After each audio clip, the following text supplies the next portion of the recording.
अस्सलाम वालेकुम। तो बढ़ते हैं अपने नावल की तरफ। ढोलक पर पड़ने वाली थाप इसके दिमाग पर किसी बेरहम हथौड़े की कारी ज़रब साबित हुई, जिसने इसके दिमाग के हर कोने कुतरे में एक बेसरा और बेहंगम बाशोर पैदा कर दिया, जिसे इस पर इससे शदीद नफरत महसूस हुई। सुबह से शाम पर शाम से रात हो गई थी, लेकिन इसके इसतराब और बेचैनी में रत्ती बराबर भी कमी नहीं आई। मुस्तकबिल की लायानी सोचों से इसके हिसाब चटकने लगे थे। सोचने समझने की सलाहियतें जैसे सल्ब हो चुकी थी। एक पल के लिए तो इसका दिल चाहा कि अपने कमरे की हर चीज़ उठाकर तहस नहस कर दे या फिर पूरी दुनिया को आग लगा दे, लेकिन ऐसा करने से भी इस पर थोपे गए फैसले में किसी किस्म का रद्दोबदल नहीं किया जाएगा। लिहाजा इसने अपने कहरलो जज्बातों ख्वाहिशात पर काबू पाते हुए इन्हें किसी और वक़्त के लिए अपने दिल में ही दफन कर लिया। फिर कमरे के एक सिरे से दूसरे सिरे तक पेंडोलियम की तरह चकराते हुए इसने अचानक से खुद पर टूटने वाली अफ्तादा मुसीबत से छुटकारा पाने के लिए एक के बाद दूसरा आइडिया सोचना शुरू कर दिया। हत्ता कि मुसलसल वॉक के बाइस इसकी टांगें शल होने लगी थीं, लेकिन राह नजात के सभी आइडियाज़ फ्लॉप साबित हुए, या शायद जहनी कैफियत ही जवाब देगी थी। थक हार कर जिस्म को ढीला छोड़कर इसे बेड पर गिरने के से अंदाज में बैठते हुए अपनी हद दर्जे तनी हुई सुलगती कंपटियों को उंगलियों के दबाव से इस अंदर धकेलने की कोशिश की, जो इस हद तक उभरी हुई थी कि गोया अब भी खोपड़ी फाड़ कर बाहर निकलकर फड़फड़ाने लगेंगी। सुबह से लेकर अब तक का वक्त इसके लिए जान सोच लम्हात से भरा था, जहां इसे उम्मीद की कोई करन नजर नहीं आ रही थी। घर में सभी की बखुशी तैयारियां और तकरीब में शमूलियत देखकर इसका दिल पूरी तरह से जलकर राख हुआ था। यानी कि जिसके वजूद से अपनों की खुशियां और इस तकरीब की तैयारियां मशरूत थी, इसकी मर्जी से किसी को कोई सरोकार ना था। किसी को भी परवाह ना थी कि इसके साथ कितनी ज्यादती की जा रही है, यहाँ तक कि किसी के पास वक्त ही ना था इसके दुख का मुदावा करने, महज ये जानने का कि आया वो खुश है भी या नहीं। बल्कि सबको अपनी अपनी पड़ी थी। अजीब सी अफरा तफरी फैली थी, जिसे देखकर इसका दिल कट कट जा रहा था। इस पर सितम ये कि घर के सभी अफराद तैयार होने के बाद से राय मांगने की गर्ज से चढ़ाते हुए इसके जख्मों पर नमक छिड़कते बदले में सबको इसकी कहर बरसाती आतिशी निगाहें का सामना करना पड़ता। एक बार तो इसका दिल चाहा कि वो घर से ही भाग जाए, ताकि ये तकरीब और सबकी तैयारियां धरी की धरी रह जाएं, लेकिन फिर सोचा कि घर वालों की भरी बरादरी में बदनामी और अपनों से खुद को दायमी जुदाई से बहरहाल कबूल ना थी। यानी इन अजियतनाक लम्हों में भी इसे अपने घर वालों की और इनकी इज्जत की परवाह थी, लेकिन बदले में इसके घर वाले क्या कर रहे थे इसके साथ?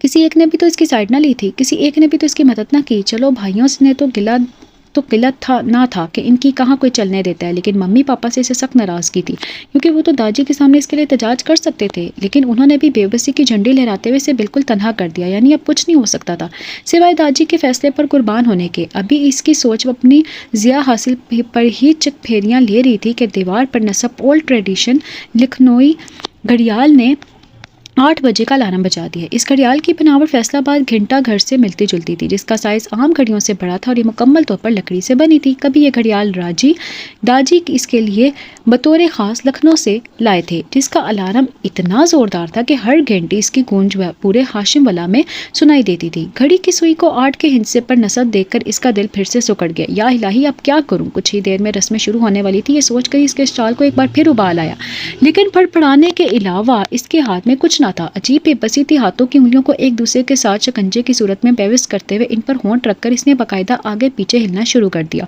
इसकी हद दर्जा परेशानी की लामत थी। आज से कबल घर आने की जल्दी और सबसे मिलने की खुशी में इसके लिए घर से बाहर वो आखिरी रात गुजारना भी इतना मुश्किल हो रहा था, लेकिन आज तो वक्त जैसे ट्रेन की मानंद गुजर रहा था, जिसका रुकने का कोई इरादा ना था, और इतनी तेजी से बीते वक्त में इसकी हर कोशिश नाकाम हो गई थी। फिर अचानक अपनी साबका हरकत तर्क करते हुए इसने अपने दाएं साइड पर बेड पर धरे लिबास को पहली बार गौर से देखा। मस्टर्ड कढ़ाईदार सिंधी शेरवानी, सफ़ेद सिल्की पजामा और गोल्डन तिले की कढ़ाई वाला खुस्सा, और सर पर रखने के लिए सफ़ेद नगीने जुड़ी पगड़ी, जबकि दूसरी तरफ मोमी शापर में पैक सोसो के लाल नोटों से बने हार और ताज़ा गुलाब के हार थे। दाजी की पसंद भी लाजवाब थी। खालिस्तान पंजाबी टच था। हर चीज़ आज के दिन के हवाले से मुनक्किद तकरीब के डिमांड को पूरा करती थी। एक पल के लिए तो उसने दाजी की इस बेमिसाल शॉपिंग को खूब सराहा, जो जल्दबाजी में शानदार तरीके से दिल खोल कर की गई थी, लेकिन फिर अगले ही लम्हे इसके तेवरियों पर अनगिनत बल पड़ गए। आज इसकी मेहंदी थी और कल शादी। बज़ाहिर तो हर लड़के की तरह इसे बड़ी खुशी से तैयार होकर अपनी ही मेहंदी एंजॉय करना चाहिए थी, लेकिन वो सारे घर वालों से झगड़ा करके यहाँ नाराज़ होकर बैठा था। इसलिए नहीं कि वो शादी नहीं करना चाहता था या वो किसी और में इंटरेस्टेड था, बल्कि इसलिए कि इसकी अचानक शादी तय कर दी गई थी, बिना इसे बताए, वो भी इतनी अचानक कि अगर इसके दोस्त सुनते तो खूब मजाक उड़ाते। यानी ना कोई रिश्ता लेने वाला देने वाला चक्कर हुआ, ना मंगनी हुई, ना शादी की तारीख तय की गई, बल्कि इन सब के मुतजाद वो हुआ जिसने इसे हैरान और परेशान कर दिया। आज सुबह ही जब दाजी के फौरी हुक्म पर वो घर पहुंचा तो लाइटों से सजे सजाए घर और मुकम्मल तैयारियों के साथ इसे ये रूह फरसा खबर सुनाई आएगी कि इसकी शादी तय कर दी गई है। इस हवाले से आज इसकी मेहंदी और कल बारात थी। खबर क्या थी? आसमानी बिजली थी जो इस पर इस दर्जा शिद्दत से गिरी थी कि वो चकरा कर रह गया था। और जुल्म की तो ये इंतहा थी कि अपने मतवक्का शरीक सफ़र को नफ्स नफीस देखना तो दरकनार, इसकी एक फ़ोटो तक हाथ ना लगी थी। और तो अपनी ज़िंदगी में इस नए आने वाली इनकलाबी वजूद के नाम तक इसे नावाकिफ़ था। वो बस सब कुछ बस आंधी तूफान की तरह तय हो गया जिसने इसे शल कर दिया था। और इस जानलेवा खबर की नशर होने से लेकर अब तक इसने हर मुमकिन तरीके से दाजी को समझाने की कोशिश की, लेकिन किस किस्म की भी ज़ाती और इखलाकी या जज्बाती धमकियां इनके फैसले को बदलने में नाकाम साबित हुई। बज़ाहिर तो दाजी पूरे घर में सिर्फ इससे बेतहाशा मोहब्बत करते थे, लेकिन अपने असूलों की पायदारी के मामले में वो हिटलर के चेले थे। इनके अपने पोतों की मुश्तरका इत्तफाक़ राय थी, फिर चाहे बात इनके अज़ीज़ जान पोते जनाब ज़िले साहबान रज़ा कासमी की ही क्यों ना हो। इसलिए चारों नचार मोहतरम ज़िले साहबान रज़ा को अपने प्यारे दाजी के सामने सरेंडर करना पड़ा। लेकिन जूं मेहंदी की रस्म का वक्त करीब आ रहा था, इसका दिमाग दर्द के बायस फिर से फटने लगा था। इस वक्त वो जिस किस्म की ज़हनी अज़ियत में मुब्तला था, ये सिर्फ वही जानता था। सर को दोनों हाथों में थामकर वो अपनी कंपटियों में उठने वाले दर्द की टीसों को दबाने की कोशिश करने लगा, लेकिन कामयाब ना हो सका, क्योंकि नीचे से में ढोलक को बुरी तरह से पीटने के साथ साथ अपनी बेसरे गले को फाड़ फाड़ कर इंडियन और पाकिस्तानी गानों की टांगें तोड़ते हुए बेतुके राग अलापती नूर जहां की जानशीनों ने इसके आराम और सुकून की हर कोशिश को नाकाम बना दिया। वो गुस्से से पैर पटकता अपने कमरे से बाहर आया, फिर रेलिंग को थाम कर नीचे देखा तो हैरान रह गया। एक बी अमर ढोलक की थाप पर गाए जाने वाले पंजाबी टप्पे पर आंखें बंद करके ये बाकायदा झूम रही थी। दुपट्टा सिरक कर एक तरफ था, फिर अचानक नाचते नाचते उन्होंने ढोलक पर थाप बजाना बोलकर बी अम्मा को गुस्से से घूरते हुए अपने पैर को हिलाने लगी। लेकिन बी अम्मा तो पाकिस्तानी पॉप सिंगर अली जफर की तरह इस कदर मंगन थी कि उन्हें अपनी कुर्बो जवार का भी होश ना था। सुभान को खवातीन की इस चर्चा दिलचस्पी देखकर बेख्तियार हंसी आ गई। फिर वो वापस अपने कमरे में आ गया और दरवाज़ा बंद करने के बाद सोफे पर जा बैठा। सोच ने एक बार फिर जोरों शोर से हमला किया। टांग पर टांग जमाकर सोफे की पुर से सर टिकाते हुए इसने अपनी मुतदिल पुरसकून जिंदगी में होने वाले इस अचानक इनकलाब को एक बार फिर तज्जिया किया। लेकिन सोचने के लिए था ही क्या? महज सुबह से लेकर शाम तक का वक्त इस पर आखिर वो क्या तज्जिया करता, किस बात का हिसाब करता? कोई माहो साल का शुमार तो था नहीं। वो इसी उलझन में फंसा था कि इसी असना में दरवाजे पर दस्तक हुई। इसने बिना कोई जवाब दिए सर उठाकर सवालिया नजरों से दरवाजे की सिमत देखा। इजाजत तलब करने पर नो वारिद ने जैसे ही अंदर कदम रखा कि सुभान की पेशानी शिकनों से पुर हो गई। ये क्या ब्रदर, आपने अभी तक चेंज नहीं किया, जबकि दादी ने मुझे आपको लेने भेजा है। बादामी कढ़ाई दाल लट्टे के कड़कड़ाते सूट में मलबूस सतरंगी सिल्की स्कार्फ की बुक्कल मारकर कंधे पर सजाए हुए से महज 11 माह छोटा हैदर रज़ा कासमी था, जो इसी की तरह बेहद वजी और सोबर पर्सनैलिटी का मालिक होने के साथ साथ नेशनल बैंक में आला ओहदे पर फाइज है। चेहरे पर लगा सफ़ेद चश्मा अगरचे आई साइड का है, लेकिन इसकी चार्मिंग पर्सनैलिटी में चार चांद लगाता है। कमोबेश लोग इन दोनों भाइयों को ट्विंस ही समझते थे। इसने कमरे में दाखिल होते ही सुभान को साबका हुलिये में देखकर इस्तफसार किया तो इसने बिना जवाब दिए नागवारी से रुख दूसरी जानिब मोड़ लिया। हैदर इसकी नाराज़गी की वजह अच्छी तरह जानता था। इसे ये भी मालूम था कि इस वक्त इसके दोस्त जैसे भाई के दिल पर क्या बीत रही है, लेकिन वो इस बात से भी अनजान नहीं था कि ऐसे मामलात में जब दाजी फैसला सुना चुके हों तो चुप रहने में ही भलाई है। जब मुखालफत असले के लिहाजा वो इसका दुख समझते हुए खामोशी से इसके करीब सोफे पर बैठ गया और इसके कंधे पर हाथ रखते हुए गोया हुआ, कम ऑन सुभान, अब क्या बात भी नहीं करोगे मुझसे? मामूली फ़र्क की बिना पर वो इसका नाम ही लेता था, ताहम आप जनाब के एहतराम को वो हमेशा मलहूज रखता। इसकी नरमी से किए गए सवाल ने सुभान को अच्छा खासा गर्म कर दिया। फिर इसने मुश्किल होकर इसका हाथ कंधे से हटाते हुए गुस्सीले तेवरों से हैदर की जानिब देखा। हाँ, नहीं करूँगा बात, और तुमसे तो बिल्कुल भी नहीं, क्योंकि हम दोनों तो हमेशा से एक दूसरे के राजदार रहे हैं। हाँ, नहीं करूँगा बात, और तुमसे तो बिल्कुल भी नहीं, क्योंकि हम दोनों तो हमेशा से एक दूसरे के राजदार रहे हैं। फिर तुमने क्यों मुझसे छुपाया? बाकी सबको तो मैं जानता हूँ कि इन्हें मेरी मर्जी से कोई सरोकार नहीं, पर तुम भी इन सब के साथ मिलकर तमाशा देखो कि इसकी मुझे उम्मीद ना थी। और कुछ नहीं तो एटलीस्ट एक फ़ोन तो कर सकते थे ना तुम।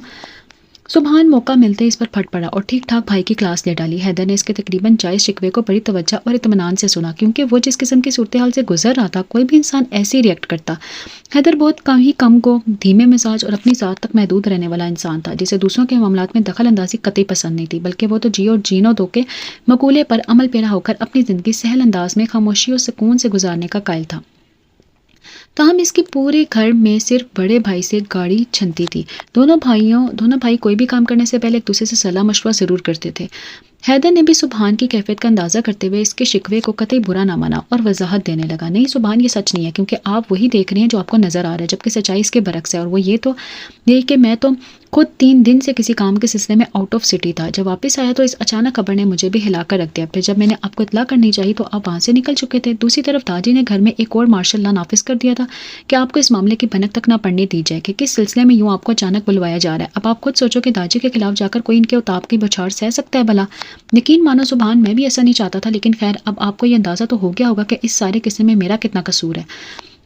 हैदर ने तो अपने मखसूस फितरी समझदार तबीयत के बायस नपे तले अंदाज में समझाते हुए अपनी पोजीशन क्लियर की, जिससे सुभान को इसकी बेगुनाही का यकीन हो गया। लेकिन वो जिस सिचुएशन में फंसा था इससे बाहर निकलने का इससे कोई रास्ता समझ में नहीं आ रहा था। वो तो ठीक है यार, लेकिन नहीं समझना, इन्हें समझाने की किसी ने कोशिश तक नहीं की, जबकि मेरी तो वो एक बात भी सुनने को तैयार नहीं है। एग्जैक्टली वो आपकी तो क्या किसी की भी बात सुनने को तैयार नहीं थे। और आपको तो पता है कि दादी के हुक्म और फैसले अचानक होने के साथ साथ हैरानकुन भी होते हैं, जिनमें कमी पेशी की गुंजाइश नहीं होती। आखिर वो अपने दौर के सख्त तरीन आर्मी ऑफिसर रह चुके हैं, जिन्होंने सिर्फ हुक्म सादिर किए हैं, लेकिन इनमें रद्दोबदल करना कोई कभी सीखा नहीं। अब आप खुद अंदाज़ा लगा सकते हैं कि एक सर फिर रिटायर्ड आर्मी ऑफिसर के लिए ना सुनना किस हद तक मज़ाहिका खेज और नामुमकिन बात होगी। हैदर बड़े रसान से दादी की तबीयत के मुतालिक वही बातें दोहरा रहा था जिससे वो बखूबी वाकिफ था।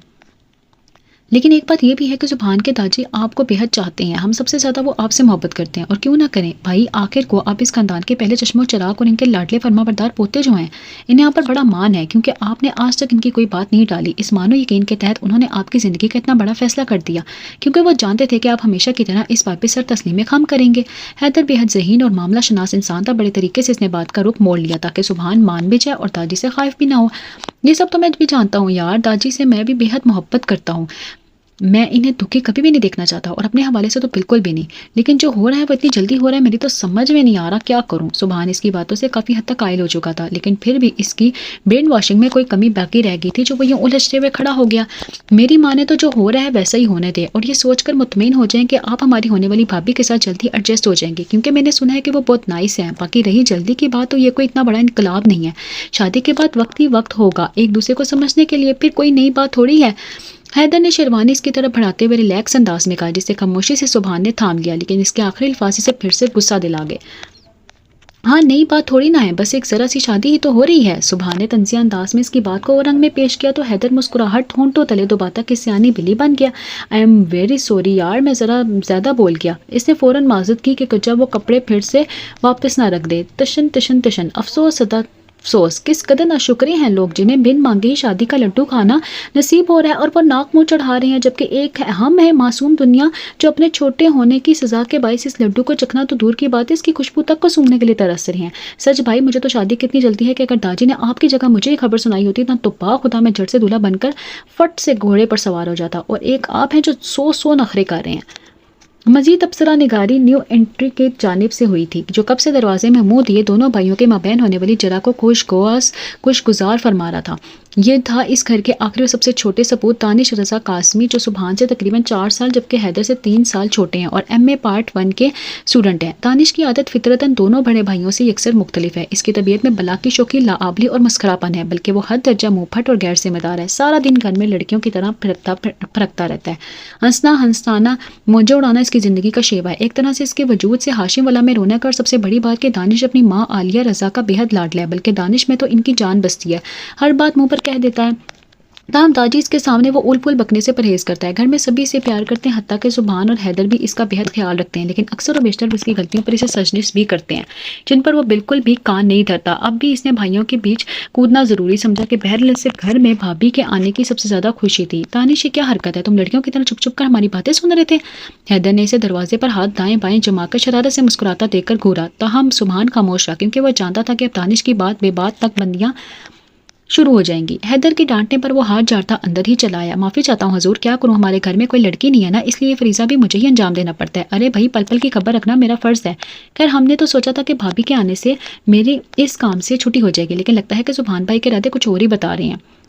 दानिश ने तमीद बांधकर हाथ मलते हुए टीजिंग नजरों से सुभान को देखा, जो बाएं हाथ पर शेरवानी लटकाए गुमसुम खड़ा था। इसका चेहरा देखकर दानिश को शरारत सूझी। सुभान भाई, चलिए, आपकी खातिर मैं ये कुर्बानी देने को तैयार हूँ। अगर आप इस शादी से इतने नाखुश हैं तो एक काम करें, भाभी से मेरी शादी करवा दें, मुझे कोई इतराज़ नहीं। वैसे भी मेरा नंबर तो देर से आने वाला है, जबकि मैं तो शादी के लिए मरा जा रहा हूँ। कम से कम आपके इनकार से लगे हाथ मेरा यही बेड़ा पार हो जाएगा। दानिश क्या बदतमीजी है, कभी तो कल की बात किया करो, हमेशा बेतुकान ही बोलते हो। हैदर को इसका ये सब कहना नागवार लगा, इसलिए इसे डांटा तो वो खिसियाना होकर कान खुजाने लगा। अलबत्ता सुभान ने कहा कुछ नहीं, महज घूरने पर ही इक्तफा किया। सॉरी, मैं तो बस ये देखने आता कि भाई तैयार हुए या नहीं। खैर अब जल्दी से तैयार हो जाए, इससे पहले कि दाजी बजाते खुद यहाँ आकर आपका मेकअप करें। फौरन नीचे पहुंचे, मैं चलता हूँ। दानिश एकदम मुअद्दब होता कहकर चला गया तो हैदर ने भी जाने का कसद किया। दानिश ठीक कह रहा है, अब आप जल्दी से तैयार हो जाए वरना दाजी को तो आप जानते हैं ना। Okay, take care. और अब तुम कहाँ जा रहे हो? हैदर जाने के लिए जैसे ही मुड़ा, इसके पूछने पर रुका और सवालिया अंदाज में सुभान को देखा तो वो गोया हुआ। अब तक सबने अपनी मर्जी की, लेकिन तैयार होने में तो तुम मेरी मदद कर सकते हो ना। सुभान की बात समझकर हैदर के लबों पर मुस्कुराहट आ गई, जो इसकी नीम रजामंदी का इजहार था। आखिर पहली बार दूल्हा बन रहा हूँ अपनी ही शादी में, मुझे स्पेशल तो देखना ही चाहिए। इस बदमज़गी के किस्से में मैं अपनी पहली और आखिरी शादी में बुरा हरगिज़ नहीं लगना चाहता, सो प्लीज़ हेल्प मी। इस बार सुभान ने मुस्कुराते हुए ये बात कही थी, जिसे सुनकर हैदर बेख्तियार इसके गले से लग गया। थैंक यू यार, थैंक यू सो मच, मैं जानता था आप ज़रूर समझेंगे। देखा, दाजी का फैसला आपको गलत नहीं लगेगा। हैदर ने बेपना मुसरत से कहा। वो हकीकतन अपने भाई की रजामंदी पर मुतमईन हो गया था और सुभान यूं ही मुस्कुराता हुआ वॉशरूम की तरफ बढ़ गया। ढोल थमके से सजी रोशनियां बखेरती रौनक के मेहंदी लड़की वालों की जानिब से आई थी, जिनका हाशिम वला में भरपूर खैर मुकद्दम किया गया। फिर सुर्ख जरतार आंचल के साए तले हैदर और दानिश समेत कई और दोस्तों और कजन्स की संगत में इसे मेहंदी के स्टेज तक लाया गया। सबसे पहले इसके ससुराल की बड़ी बूढ़ी खवातीन ने मेहंदी की रस्म अदा की। इन खवातीन की भी अजीब मंतक थी। मेहंदी लगाने के बाद तेल की प्याली में पूरा हाथ डबोकर सुभान के बालों में खूब रगड़ा लगा लिया था। फिर पूरा रसगुल्ला मुंह बंद करने के बावजूद इसके मुंह में ठूसना फर्ज समझती थी। कुछ ही पलों में सुभान के खूबसूरत सिल्की बाल सरसों के तेल में पूरी तरह लुथड़ गए थे। यहाँ तक कि अब कतरे इसके माथे पर लकीरें खींचने के बाद इसकी खूबसूरत शेरवानी पर नक्शो निगार बना रहे थे, जबकि इसके दोस्त इसकी पूरी दुर्गत बनते देखकर कहका मार के खूब मजाक उड़ा रहे थे और इसकी हालत इंजॉय कर रहे थे। और बेचारे सुभान को अपने बालों की इस कदर बेरहम हालत पर तरस आ रहा था, जिन्हें कभी इसने तेल का छिड़काव तक नहीं किया था, क्योंकि इसके बाल कुदरती तौर पर बेहद मुलायम थे। फिर इसकी ससुराली लड़कियों और खवातीन ने सुभान के इर्द गिर्द घेरा डाल लिया, जिनमें मर्दों का दाखिला ममनू करार दिया गया। सुभान खुद को मुखालिफ जिन्स के हल्के में मुकीद देखकर मतवक्का कार्रवाई के बारे में मशकूक हुआ। खवातीन के शरारत से मुस्कुराते चेहरे को देखकर इसका दिल खौफ से उछला। इसने मदद तलब नजरों से अपनी मुहाफिजीन को खोजना चाहा, लेकिन वो बेचारे भी इस हल्के की हदूद से बाहर फड़फड़ा रहे थे। सुभान ने किसी गड़बड़ के तहत गुस्से में मुकीद पाँव का जमीन पर दबाव पड़ा, क्योंकि किसी भी वक्त भागना पड़ सकता था। चलो भाई करो, देर किस बात की, शुरू हो जाए। अरे भाई, दाल में जब तक तड़का ना हो तो हांडी का सौदा नहीं आता। एक 1.5 उम्र खातून ने सबको मुखातिब किया तो एक दूसरे को इशारे करने लगे, जबकि सुभान का दिल खौफ से सुकड़ गया। या इलाही, अब क्या शुरू होने वाला है? इसके दिल ने दुहाई दी। फिर एक 56 साला बड़ी बी लहराती हुई इसकी तरफ आई और ठुमके लगाकर नाचती और सुरीली आवाज में गाती सुभान को हैरान कर गई। हल्के में तालियों का शोर बुलंद हुआ, साथ में बड़ी बी के बोल थे। मत्थे ते चमकन वाल मेरे बनड़े ते, लाओ नी आओ इनु शगना दी मेहंदी, मेहंदी करे हाथ लाल मेरे बनड़े ते। सुभान की भलाई लेती हुई वो मस्त अंदाज में झूमने लगी। सबने इन्हें बेहद सराहा। फिर 2-3 लड़कियां आगे बढ़ी। लड़का तुम्हारा कवारा रह जाता, तकदीर मानो हमारा एहसान के लड़की ने हाँ कर दी। ये लड़की वालों पर खुला अटैक था। फिर अपनी नौमी कजन्स ने कोई जवाब न बनते देकर कब से चौंकना खड़ा दानिश फौरन जान की परवाह ना करते हुए हल्के में कूदा। ले जाएंगे दिलवाले दुल्हनिया ले जाएंगे, रह जाएंगे घर वाले देखते रह जाएंगे। दानिश ने खूब चटक मटक कर गाते हुए लड़कियों को छुपने पर मजबूर कर दिया। सुभान इसकी शैतानी पर ज़ेरे लब मुस्कुराए। इसे यूं नहते मैदान में निडर अंदाज से कूदते देखकर बाकी लड़कों की मर्दानगी ने भी जोश मारा। यूं आशिर, वजदान और नासिर और भी कई हल्के खवातीन भी दाखिल हुई। छोटे छोटे भाइयों के बड़े भैया आज बनेंगे किसी के सैया, ढोल नगारे बजेंगे, शहनाइयाँ झूमेंगे सभी सहेलियों की टोलियाँ। कभी लड़कों ने सुभान को घसीटकर मैदान में लाकर इसके गिर्द घूमते हुए ये गाना गाया तो वो शर्मीली मुस्कुराहट से सर झुका गया। दिल अजीब अंदाज में धड़कने लगा। आज के खास माहौल में वीआईपी की हैसियत से अपनी शमूलियत इसे बेहद अच्छी लग रही थी। लड़कों को यूं मुदाखलत करते हुए देखकर खवातीन सर से पांव तक सो लगीं। फिर उन्होंने अपने सैंडल्स के नंबर दिखाकर इन शैतानी चेहरों को सुभान के गिर्द मंडलाते देखकर भगाना चाहा, लेकिन वो भी कहाँ काम थे। अपनी शौक को चंचल अदाओं के जौहर दिखाकर उल्टा लड़कियों को भगाने में कामयाब हो गए और वह बेचारी अपनी माओ, दादियों और नानियों के पहलू में अपने पनाह ढूंढने पर मजबूर हो गई। फिर इन्हीं शौकियों, शरारतों, गाने बजाने, नाचने में मेहंदी का फंक्शन रात के 2:30 बजे के करीब इख्तिताम को पहुंचा। बारात के दिन बज़ाहिर तो वो पुरसकून था, ताहम अपने अंदर एक अजीब सी बेकली और बेचैनी थी। दिल अलग बोझल सा था। वो अपनी हालत खुद भी समझने से कासिर था और मेहंदी की निस्बत आज बारात के दिन वो बहुत बेदिली से तैयार हो रहा था। चेहरे पर किसी किस्म की भी मुस्कुराहट या फिर मुस्तकबिल के हसीन लम्हात का शाइबा तक ना था। आज के दिन का हर लम्हा इस पर भारी पड़ रहा था। तैयार होने में भी इसे मुश्किल पेश आ रही थी, लेकिन हैदर और दानिश ने इसकी मुश्किल आसान कर दी थी। और यूं 1 घंटे की अनथक मेहनत के बाद खुबरू, हसीन और जमील जिले सुभान नजर लग जाने की हद तक प्यारा लग रहा था। ऑफ वाइट कलर के शीशे और रेशमी धागे की कढ़ाई से मुज़य्यन वास्कट और शलवार सूट में हमरंग तिल्ले का खुस्सा पहने, गले में क्रिस्टल्स और मोतियों से बनी बेशकीमत माला पहने वो किसी फेयरी लैंड का शहजादा मालूम हो रहा था। चेहरे पर सजी हल्की शर्मीली मुस्कुराहट हुस्न वजाहत को बढ़ा रही थी।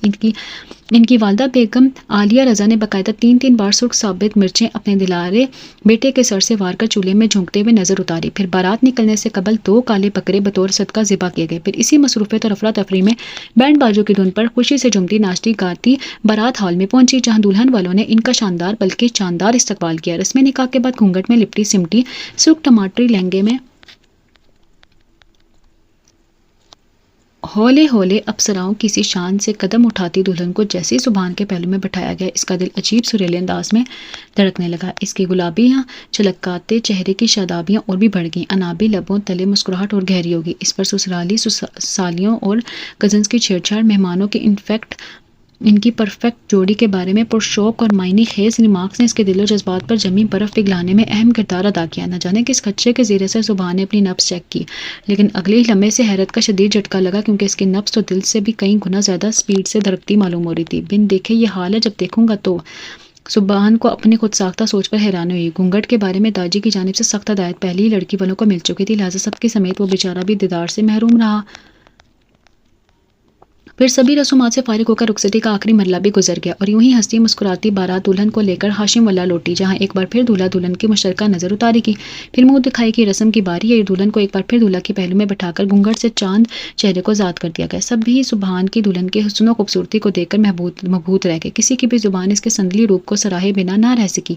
सब इनकी जोड़ी को चांद सूरज से तशबीह दे रहे थे। हैरत की बात तो ये थी कि वो लोग जो अब तक सुबहान की मर्दाना वजाहत और खूबसूरती के कसीदे पढ़ते थे, अब इसकी दुल्हन के हुस्न की तारीफों में ज़मीन और आसमान के खिलाबे मिलाते नहीं थक रहे थे। इसी एहसास के पेश नज़र कई बार इसका दिल मचला कि वो भी कम से कम एक झलक तो अपनी शरीका याद की देख ही ले, लेकिन शर्मो हया और सब घर वालों की खुद पर जमी पर शौक नजरें इसकी कोशिशें नाकाम बना गई थी। वो चौंके साइड पर बैठा था और कोई दुल्हन के सर पर नफासत से सेट किए के दुपट्टे का पल्लू उसके चेहरे के आगे गिरा था, जो सुबहान की राह में दीवार की तरह हायल था। फिर भी जब इसने सब से नजरें बचाते हुए जैसे ही जरा सा रुख मोड़कर अपनी निस्फ बेहतर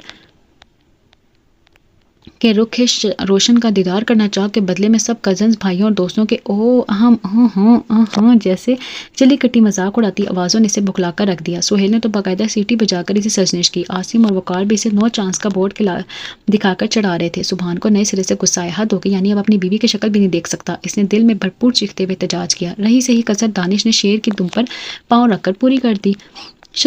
शांति भाई जान, शांति क्यों इतने बेसब्रे हुए जा रहे हो आप हमारी भाभी को देखने के लिए, जबकि ये तो मुकम्मल तौर पर आपकी दस्तरस में है। कमरे में जाकर खूब जी भर कर दीदार कीजिएगा, बल्कि बार बार कीजिएगा और तन्हाई में इनके हुस्न के खूब सराहिएगा, तब आपको कोई डिस्टर्ब नहीं करेगा। फिलहाल आप हम सबको डिस्टर्ब ना कर हमें प्यारी सी भाभी जान को नजर भर कर देखने दे। क्यों गाइस, आई एम राइट? नहायत शोखी से कहते हुए इसने अपने आसपास कैमरा लिए खड़े कजन से तायद चाहिए। यस ऑफ कोर्स, अपने एक कोर्स में खींच कर अल्फाज अदा किए। साथ ही कहकों की आवाज़ें ने माहौल को मज़ीद खुशगवार बना दिया। ताहम इन सब की मिली भगत के बारे में सुबहान अच्छी तरह जान गया था, इसलिए मोहतात होकर चुपचाप बैठा रहा। फोटो सेशन और दीगर रसूमात के बाद दुल्हन को कमरे में ले जाया गया, जबकि सुबहान को दाजी ने अपने कमरे में बुलवाया, जहां इस वक्त घर के सभी अफराद जमा थे। दस्तक देकर अंदर दाखिल होते ही इसकी नज़र सबकी खुशी से किलमिलाते चेहरों पर पड़ी। दाजी रुक दूसरी जानिब किए किसी शय पर झुके थे। वो कुछ पल मुतबज्जिब का शिकार हुआ।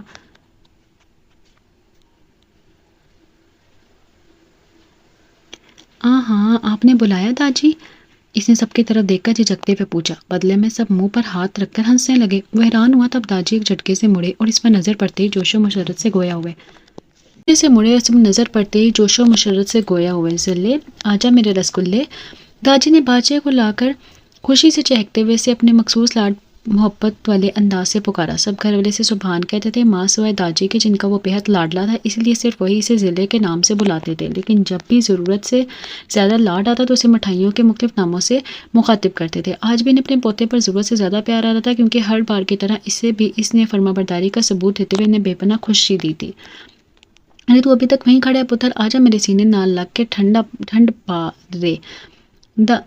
दाजी ने इसे हनूस खड़े देखकर दोनों बाजू वाह करते हुए फिर से पुकारा, तो वो एकदम आगे बढ़ता करंट खाकर रुका, क्योंकि इसकी नज़र दाजी के दोनों हाथों पर पड़ चुकी थी, जिनमें से एक में मिठाई का डब्बा और दूसरे में शेर में लुथड़ा आधा खाया रसगुल्ला था, यानी आधा वो नोश फरमा चुके थे और बकिया हिस्से से इंसाफ करने ही वाले थे कि सुबहान इनका इरादा भांपते हुए फौरन लपका। दादी व्हाट इज़ दिस? आपको डॉक्टर ने सख्ती से मिठाई खाने से मना किया, फिर भी आपका शुगर लेवल हाई करने का इरादा है क्या? इंतहाई मुतफक्कर अंदाज में से तकरीबन चपटते हुए इनके हाथ से रसगुल्ला लेना चाहा, लेकिन वो भी इसके दादा थे, फ़ौरन हाथ पीछे छुपा गए। ਉਹ ਛੱਡ यार, लेवल शेवल, आज मेरे पोते का विआह है, थोड़ी सी मिठाई तो चखूंगा। दादी बिल्कुल मानने के मूड में नहीं थे। यही बात इसे परेशान करके इनके मामूली सा भी मीठा इनकी तबीयत में खराबी का बायस बन सकता था, जो कि वह नहीं चाहता था, क्योंकि दादी में इसकी जान थी। नहीं दादी, हरगिज़ नहीं, पापा आप ही समझाइए ना कुछ। इसने बिल्कुल रायत न देते हुए मदद अब नज़रों से अपने वालिद को देखा, जो सीने पर हाथ बांधते मुस्कुराए जा रहे थे। सुभान बेटा, मैं तो कोशिश करके थक चुका हूँ, लेकिन ये नहीं मान के नहीं दे रहे, अब तुम ही कुछ कर सकते हो। रज़ा काज़मी ने बेटे की तरफ देखकर हाथ झाड़ते हुए अपने नाकामी का इजहार किया। ओए तू चुप कर रज़ा, आज मेरे पुत्र ने मेरे बात का मान रखकर मुझे जो खुशी दी है ना, इसके बदले में मर भी जाऊँ तो ना तो परवाह नहीं। दादी कैसी बातें कर रहे हैं आप? इनकी बात ने सुभान का दिल जैसे मुट्ठी में ले लिया। हद दर्जे सख्ती से टोकते हुए वो हाथ इनके मुंह पर रख गया। लाइए ये मिठाई का डब्बा मुझे दीजिए, इसने फिर से हाथ बढ़ाते हुए कहा, तो वह नफ़ी में सर हिलाने लगे। तो नहीं समझेगा मेरे बच्चे, बहरहाल डब्बा तो मैं एक शर्त पर दूंगा। डब्बे को दोनों हाथों से पीछे छुपाते हुए बच्चों की तरह बहस करने लगे। शर्त? कैसी शर्त? सुभान ने हैरत से पूछा तो सब घर वालों के कहके बुलंद हुए। वो सब दादा पोते की तकरार को खूब इंजॉय कर रहे थे, जो हमेशा की तरह मज़ेदार थी। वो कुछ बुखल सा हो गया। देख लीजिए, मुझे बच्चा कह रहे हैं और बच्चों जैसी हरकतें खुद कर रहे हैं। अच्छा बताइए क्या शर्त है? वो मसलहतन बोला तो दादी कुछ सोचते हुए मुस्कुरा दिए। शर्त यह है कि तीनों जब भी पाके मैनू पप्पी देनी पेगी पुत्र तेनू। दादी ने एक बार फिर मोहब्बत से बाजुबा करते हुए बताया, तो सबकी आंखें इनके डिमांड पर हैरत से उबल पड़ी, जबकि सुभान तो जैसे ये सोच कर ही सकते में आ गया कि आज दादी को कुछ ज्यादा ही हरी हरी सूझ रही थी। ओहो, सबने यक जुबान होकर सुभान को मायनी खेस नजरों से देखा तो वो बुरी तरह झेम गया, बिल्कुल नई दुल्हन नवेली दुल्हन की तरह। ये आप क्या कह रहे हैं दादी? वो बेशर्मीलेपन से बोला। ओए ठीक कह रहा हूँ, चल छेती कर। दादी ने हनूज माहे वाह किए बिना किसी पर नजर डाले कहा। ओहो दादी, सबके सामने। हैदर जो कब से महज मुस्कुरा रहा था, पहली बार सरगोशियाना अंदाज में मुदाखलत करते हुए दादी को शर्म दिलाना चाहिए। ऐसे मौके पर दानिश भी कहाँ पीछे रहने वाला था। वाह भाई, अच्छा मौका है, दादी को जबरदस्त ऑफर को मत ठुकराएं। दानिश, हैदर ने इसके सबके सामने यूं ओपनली बेतकल्लुफ होने पर सरजनिश की, तो वह माँ के पीछे से झांकते हुए कानों को हाथ तक आकर बाकायदा माफी मांगने लगा। ओ यार जिले, मैं थक गया हूँ पुत्र। दादी ने सबकी बातें अनसुनी करके इसी अंदाज में खड़े होकर कहा, तो वह इनके चौड़े सीने से लग गया था। हम पप्पी देने से परहेज किया तो खुश है ना पुत्र? इस हट्टे कट्टे मर्द को चौड़े सीने से लगा कर इन्हें कितना सुकून मिला था। जी दादी, शॉपिंग पसंद आई? जी दादी। वोटी पसंद आई? दुल्हन पसंद आई? जी दादी। वह हर बात का मुस्बत अंदाज में जवाब देता जा रहा था। बेध्यानी में इनके आखिरी सवाल का जवाब भी वह इस बात में दे गया। फिर इनसे अल्लाह को शर्मिंदा होता नजर झुका गया, तो दादी के हलक से फलक शगाफ कहका बरामद हुआ। इस वक्त इसकी हालत का काटो तो लहू नहीं जैसी थी। सब इसकी सूरत देखकर हंसने लगे। देखा, मैं ना कहता था इसे वो टिप जरूर पसंद आएगी। अहमी सोचो नखरे कर रहा था। अब इसे देखकर लगा होगा कि दादी ने जो कहा ठीक ही किया है ना। दादी ने अपनी बात का मजा लेते हुए कहा, तो फीकी हंसी हंसिया, लेकिन दिल तो इसके जिक्र से ही जलने लगा। क्या खाक देखा, अभी तक तो मोहतरमा की जुल्फों की एक लड़ तक का दीदार नहीं हुआ, कज्जा के पूरा रुख रखे रोशन। वो दिल में सोचने लगा, नहीं हम तो समझते थे कि भाई ने अभी तक भाभी को नहीं देखा, लेकिन यहाँ मामला तो मामला ही उलट है। यानी अभी से डिप्लोमेसी। दानिश की जुबान फिर से फिसली। चल पुत्र, इसी खुशी में एक रसगुल्ला खा। दादी ने डब्बे में से एक पीस उठाते हुए कहा, जबकि दिल तो खुद इनका खाने के लिए मचल रहा था। नहीं दादी, मेरा मूड नहीं है। सुबह ने मना कर दिया, क्योंकि निकाह के बाद सबने इतनी मिठाई खिलाई थी कि इसे मीठे के नाम से ही चिड़ हो गई थी। अब कम से कम वो 2 साल तक मिठाई को तो हाथ भी नहीं लगाने वाला था। ओए छड मूडनू यार, दादी के हाथ से तो खाना ही पड़ेगा। फिर दादी के सामने इसकी एक ना चली। इसके बस बस करने के बावजूद दादी ने पूरा रसगुल्ला इसके मुंह में ठूंस दिया। आई शाबाश, ए हुई ना गल, जिंदा रह मेरे पुत्र, मेरे मोती चोर दे लड्डू। दादी ने सरशारी से इसके कंधे पर हाथ रखकर सांस लगाते हुए कहा, जो बमुश्किल मुंह में धरे इस रसगुल्ले को अंदर निगलने की कोशिश कर रहा था। सब इसकी हालत से महजूज हुए। कमाल है अब्बा जी, मैं भी तो आपकी इकलौती औलाद हूं, पर आज तक आपने मुझे तो इतने प्यार से नहीं, इस तरह नहीं खिलाया। रज़ा काज़मी ने दादा का पोते पर नसार देखकर मसनूई खुफकी से बच्चों की तरह मुंह बसूरते हुए कहा, तो बगल में खड़ी मिसेस आलिया रज़ा दुपट्टे के पल्लू को मुंह के आगे करके हंसते हुए इन्हें कोहनी मार गई। और छड्डो गल्ला रज़ा, देखना जब तू दादा बनेगा ना, तब पूछूंगा पुत्र।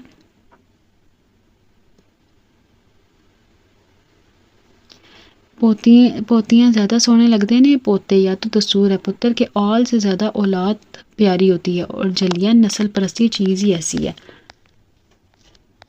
दाजी इनके पहलू में खड़े हैदर और दानिश को भी पास बुलाते हुए वजाहत देने लगे। फिर इन तीनों को अपने बाजुओं के हल्के में छुपाने की नाकाम कोशिश के बावजूद खुद में सिमट गए, जबकि कदरे फासले पर खड़े मिस्टर एंड मिसेस रजा कासमी एक दूसरे को देखकर खिलकर मुस्कुराए। कमरे में पहुंचते ही इसका पहला सामना अपनी दादी से भी तेज सरार कज़नों से हो गया, जो बिना नेक वसूल किए कदम एकदम भी आगे बढ़ाने नहीं दे रही थी। वह मुश्किल लेन देन नहीं बल्कि सिर्फ लेन देन करके इन्हें कमरे से बाहर निकाला। दरवाज़ा बंद करने के बाद दरवाजे से टेक लगाते हुए इसने शुक्र का सांस लिया। तब पहली बार इसने बगौर सेज कर लड़ियों के बीच बीच बैठे इनकलाबी वजूद को देखा, जो बड़े धड़ल्ले से ना सिर्फ इसकी ज़िंदगी में बल्कि इसके कमरे पर भी काबिज हो चुका था, और शायद दिल में भी। आहिस्ता से कदम उठाता वो लड़ियों को हटाता इसके करीब ही बैठ गया। दिल अजीब सी हिले पर धड़का। घुटनों के गिर्द बाजुओं का हल्का सा बनाए हाथों में लहंगे से मैचिंग पर्स को मजबूती से थामे उसके जज्बातों एहसासात को बहकाने का बायस बन रही थी। फिर कुछ लम्हे तौक़ुफ़ के बाद इसने घूंघट हटाने के लिए जैसे ही दोनों हाथ उठाए कि इस मखमली वजूद में हल्की सी जुम्बश हुई, जिसमें घबराहट और शर्म का अंसर नुमाया था। इसकी इस हरकत से सुबहान के होंठों पर मुस्कुराहट रेंगी। फिर इसने बिना ताखीर के आहिस्ता से घूंघट उलट दिया, लेकिन फिर खुद इस्लामी के जद में आ गया। इसका वजूद जैसे हिलने के भी काबिल न रहा। इतना मुकम्मल हुस्न कहीं भी तो कमी नहीं लगती थी।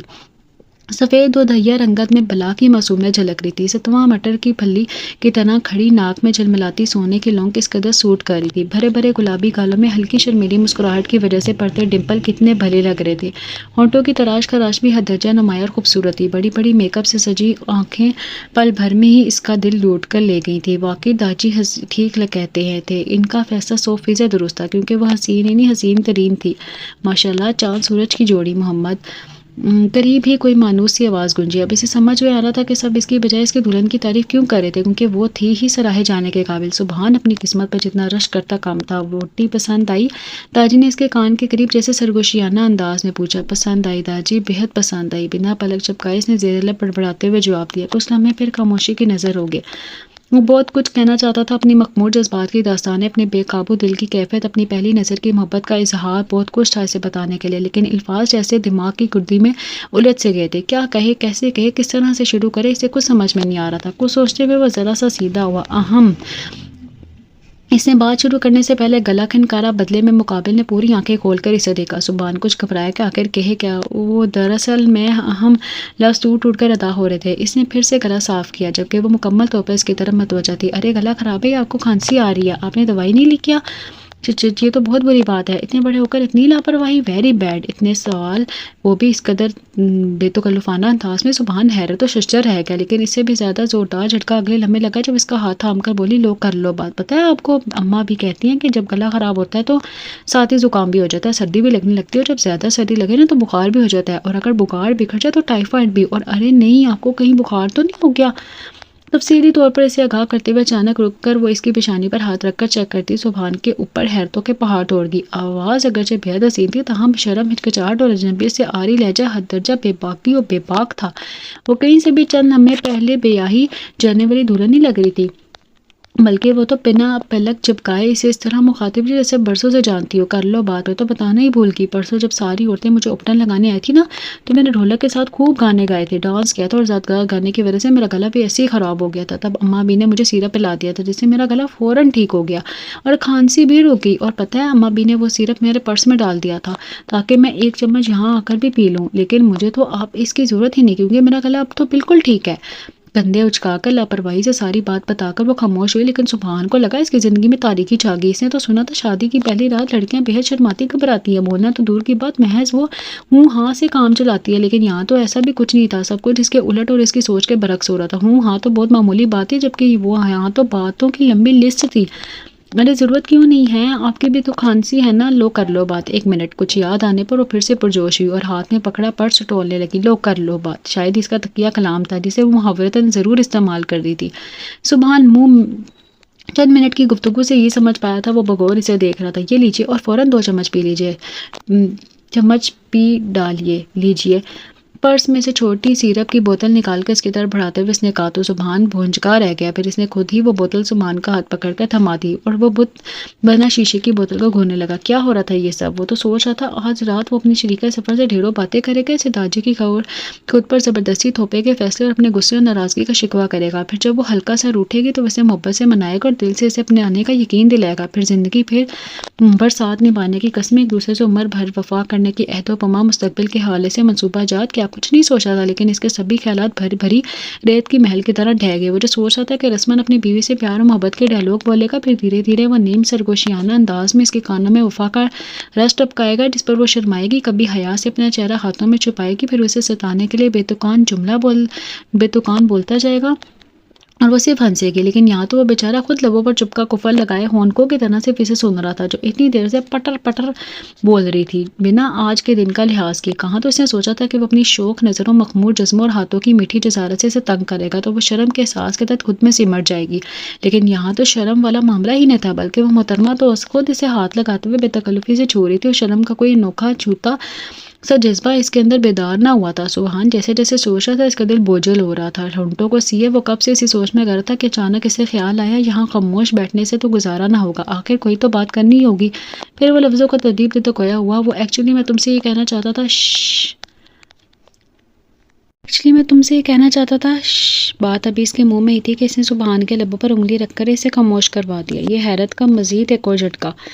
लोग कर लो बात। मेरी सहेलियाँ कहती हैं कि शादी वाली रात में ना ज़्यादा बातें नहीं करते, लगता है आपको भी नहीं पता। पहले मैं भी नहीं जानती थी, लेकिन फिर मेरी सहेलियों ने मुझे सब बता दिया। क्या बता दिया? इसकी हद दर्जे मासूमियत से कहने पर सुबहान ने इसकी उंगली हटाते हुए पूछा, यही कि सबसे पहले दूल्हा कमरे में आता है, फिर दुल्हन के पास बैठता है, फिर ऐसा ऐसा घूंघट उठाता है और फिर रवानी से बोलती हुई अचानक से रुकी। फिर क्या? सुबहान ने इसे मुतबज़्ज़िब देखकर बेचैनी से पूछा। वो जाना चाहता था कि आखिर वो इस फिर से आगे कहाँ तक जानती है। और फिर तो वो अटक गई थी। इसी नुक्ते पर फिर नज़रें झुका गई। फिर ज़रा इधर देखिए ना प्लीज़, मुझे शर्म आती है। एक और झटका। सुबहान ने तहील भरी नज़रों से देखा। शुक्र है वो मोहतरमा इस लफ्ज़ से तो वाकिफ़ हैं।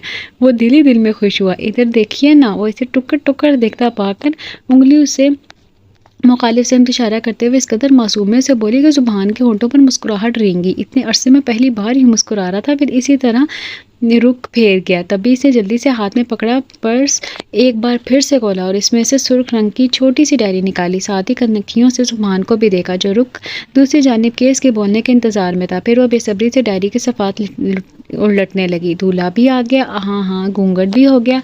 वो मोहतात अंदाज में ज़ेरेला बड़बड़ाते हुए 1 बाय 1 हदायतें पढ़ने लगी। फिर अगला सफ़ा उल्टा। नंबर 3, दूल्हा दुल्हन का हाथ पकड़कर इसकी तारीफ करेगा। हाथ पकड़ के? हदायत नंबर 3 पढ़ते इसने हैरत से अपने हाथ को फिर सुबहान को देखा। लो कर लो बात। सुनिए, कितनी देर से आप मुझे घूर रहे हैं, पर आपने मेरी तारीफ तो की ही नहीं। हर हदायत पर अमल करके फर्माबरदारी का सबूत देते हुए अपनी दानिश में वो हर काम ठीक तरह से निपटा रही थी। ताहम इसे मुखातिब करने पर सुबहान ने एक झटके से रुख इसकी तरफ मोड़ा। व्हाट? सुबहान ने हैरत से आंखें फैलाई। हाँ ठीक कह रही हूँ, मुझे इतनी भोली मत समझानिए, सब पता है मुझे। चलिए जल्दी से मेरा हाथ पकड़िए। समझदारी से कहते हुए इसने अपना हाथ आगे बढ़ा दिया। हाथ क्यों? लेकिन क्यों? वो बेयकीनी से इसके हाथ को देखने लगा। क्योंकि इसमें तो यही लिखा है। सुबहान के पूछने पर इसने दाएं हाथ में पकड़ी डायरी इसकी आंखों के सामने की तो इसे करंट लगा। क्या क्या क्या लिखा है इसमें? अभी तक बेयकीन था कि आखिर ये क्या माजरा है। यही कि मेरा हाथ पकड़ कर मेरी तारीफ करेंगे। वो दरअसल क्या है ना कि मैं भूल ना जाऊँ, इसलिए मेरी सहेलियों ने सब कुछ इस डायरी में लिख दिया था। इंतहाई भोलेपन से कहते हुए इसने सारी बात सच्चाई से सुबहान को बता दी, जिसे सुनकर इस पर हैरतों के पहाड़ टूट पड़े होते। वो शायद दुनिया की पहली ऐसी दुल्हन थी जो अपनी शब्बे ज़फ़ाफ़ की सारी बातें डायरी में लिखवा लाई थी। यानी पहले तो इसकी शादी अजीब थी, लेकिन अब दुल्हन भी। कहीं हो खुदाया, कहीं दाजी ने मेरी शादी एक जली से तो नहीं करवा दी। सोचते इसका दिल एकदम खौफ से सुकड़ कर फैला। नंबर 4, आपस में प्यार मोहब्बत की बातें करो। वो बड़े मज़े से अगला सफ़ा उठकर अगली हदायत पढ़ी थी। सुबहान ने खुफकी से घूरा। लो कर लो बात, वो तो हमने पहले ही कर ली है। मेरी सहेलियाँ भी ना एकदम पागल हैं। पहले वाली बात बाद में लिख दी, चलो कोई बात नहीं, ओके नेक्स्ट। सुबहान को यकसर इग्नोर करते वो खुद से सवाल जवाब कर रही थी, जिस पर इसे गुस्सा आकर मुंह फुलाता रुख दूसरी तरफ कर गया। 5, अपने दूल्हे से मुंह दिखाई का तोहफा मांगो। Okay okay. सुनिए जी, मेरी मुंह दिखाई का तोहफा तो दे दीजिए, भूल तो नहीं गए ना आप? अगली हदायत पर अमल पेरा होते वो अगले लम्हे इसके कंधे को हिलाती हुई तोहफा मांग रही थी। सुबहान का दिल चाहे कोई भारी चीज़ उठा के अपने सर पर मार दे, लेकिन इसका कोई भी फ़ायदा नहीं होता। लहज़ा ने बिना कोई जवाब देते कराते हुए हाथ जेब में डाला और मैरून कलर का छोटा सा मुल्की केस इसे थमा दिया, जिससे झपटने के से अंदाज में पकड़ कर इसने फौरन खोला। अंदर डायमंड के लश्कारें मारती खूबसूरत अंगूठी थी। तोहफा हैदर ने अर्जेंटली खरीदा था, जो सुबहान से थमा दिया, जिसे झपटने के से अंदाज में पकड़ कर इसने फौरन खोला। अंदर डायमंड की लश्कारें मारती खूबसूरत अंगूठी थी, जिस तोहफा हैदर ने अर्जेंटली खरीदा था, जो सुबहान को कमरे में आने से कुछ देर कबल पहले ही इसे थमा दिया था, जिस पर सुबहान इसका बेहद मशकूर था। वाओ सो ब्यूटीफुल, अच्छी लग रही है ना। इसने खुद ही रिंग पहनकर हाथ इसके सामने हिलाते हुए राय मांगी तो सुबहान ने एक नज़र रिंग को देखा, जो इसे भी पसंद आई थी। फिर इसे देखा, जो मुस्कुराए चेहरे के साथ मुंतज़िर नज़रों से इसे ही देख रही थी। सुबहान का दिल चाहे कि इसे खरी खरी सुना दे, लेकिन इसके मासूम चेहरे को देखते हुए कोई भी शख्स उस बात कहने से खुद को बाज रखा और महज इस बात में सर हिला दिया। बदले में इसकी मुस्कुराहट और गहरी होगी। इसकी खुशी तो देखने लायक थी। अंगूठी को गोल गोल घुमाते हुए इसका पोस्टमार्टम करने लगी। सुबहान तो इसके चेहरे पर फैली खुशी के रंगों को देखकर मबहूत रह गया, क्योंकि वो हंसती हुई और भी हसीन बेहद हसीन लगती थी। ना जाने क्यों इसका दिल बेईमान होने लगा। फिर इसे खामोश देखकर सुबहान को शरारत सूझी, वैसे और क्या क्या लिखा है इस डायरी में। सुबहान ने बात को शुरू करने की गर्ज से कहा था, तो वो चौंकी। और तो बहुत कुछ लिखा है, पर मैंने आज ही तो सारी नहीं पढ़ सकती ना, बाकी कल पढ़ लूँगी। फिलहाल तो मुझे नींद आ रही है। कल भी अम्मा ने सवेरे ही उठाकर बैठा दिया था, नींद भी नहीं पूरी होने दी, इसलिए अब तो मेरी आँखें भी बंद हो रही हैं। मक्खन ज़्यादा अंदाज में कहते हुए इसने आखिर में बाकायदा अंगड़ाई ली, तो सुबहान को इस पर हद दर्जा गुस्सा आया। इस मरतबा तो उसका दिल चाहा कि वो इसका ही सर फोड़ दे या फिर वो डायरी उठाकर फाड़ दे, जो असल फसाद की जड़ थी। नींद आ रही है मोहतरमा को, थोड़ा आगे ही पढ़ लेती, शायद कोई काम की बात अगले शर्फ में आ जाती। इसे सुकून से लेटते की तैयारी करते देखकर वो गुस्से से बड़बड़ाया, आपने मुझसे कुछ कहा? तकिया दुरुस्त करते हुए चौंकी, नहीं खुद से कहा, इसने दांत पीसते हुए जवाब दिया। फिर मुंह भी फूल गया था, जिस पर अपनी नींद के गलबे के बाइस गौर न कर सकी, या शायद इसमें इतनी अक्ल ही नहीं थी। ओ खैर, बाकी बातें कल कर लीजिएगा। आपको भी नींद आ रही होगी ना, इसलिए अब आप भी सो जाइए। यहाँ नसीब सो गए और इसे मेरे सोने की पड़ी है। वो फिर से बड़बड़ाया, जी कुछ कहा आपने? नहीं कुछ नहीं, सो जाओ तुम। हर दर्जा बेजारियत से जवाब देता वो खड़ा हो गया। फिर वो जाने के लिए जैसे ही मुड़ा, किसने इसका हाथ पकड़ लिया। सुबहान ने हैरत से इसे देखा, दिल किसी खुशगवार एहसास के तहत बिल्लियों उछलने लगा। शायद कोई पुरकैफ लम्हा वो भी बोलेगी या माजत करके प्यार से इसे मनाएगी। इसी खुशी कन एहसास के तहत वो उसकी पंखड़ी जैसे लबों के हिलने का मुंतज़िर था। आप प्लीज़ मुझे सुबह ज़रा जल्दी उठा दीजिएगा। वो क्या है ना कि कल सुबह 10:30 बजे पीटीवी पर पाकिस्तान के मैच की हाइलाइट्स दिखाई जाएंगी, जिसमें शाहिद अफरीदी ने क्या जमकर इस ज़बरदस्त छक्के मारे थे। पता है, पूरी सेंचुरी की थी। बूम बूम अफरीदी ने। मैं मिस नहीं करना चाहती, इसलिए अगर मेरी जल्दी आँख ना खुले तो उठा दीजिएगा। उठा देंगे ना। एक नया आटम बम फोड़कर वो कितने आराम से ताकीद कर रही थी, जैसे वो इसका शोहर नहीं शोफर हो। सुबहान बेचारा सर पीट कर रह गया। इसका दिल चाहे कोई भारी भरकम पत्थर उठाकर इसके सर पर दे मारे और हमेशा के लिए इस अजाब से छुटकारा पा ले। लोगों को शादी के सालों बाद ये हाल होता है, जबकि इसका शादी की पहली रात को ही कुता गया था। फिर इसने इंतहाई गुस्सेली सुख नजरों से इसके हाथ में मौजूद अपने हाथ को देखा, जिससे सुबहान के बेजों खफा चेहरे पर नजर डालते ही छोड़ दिया।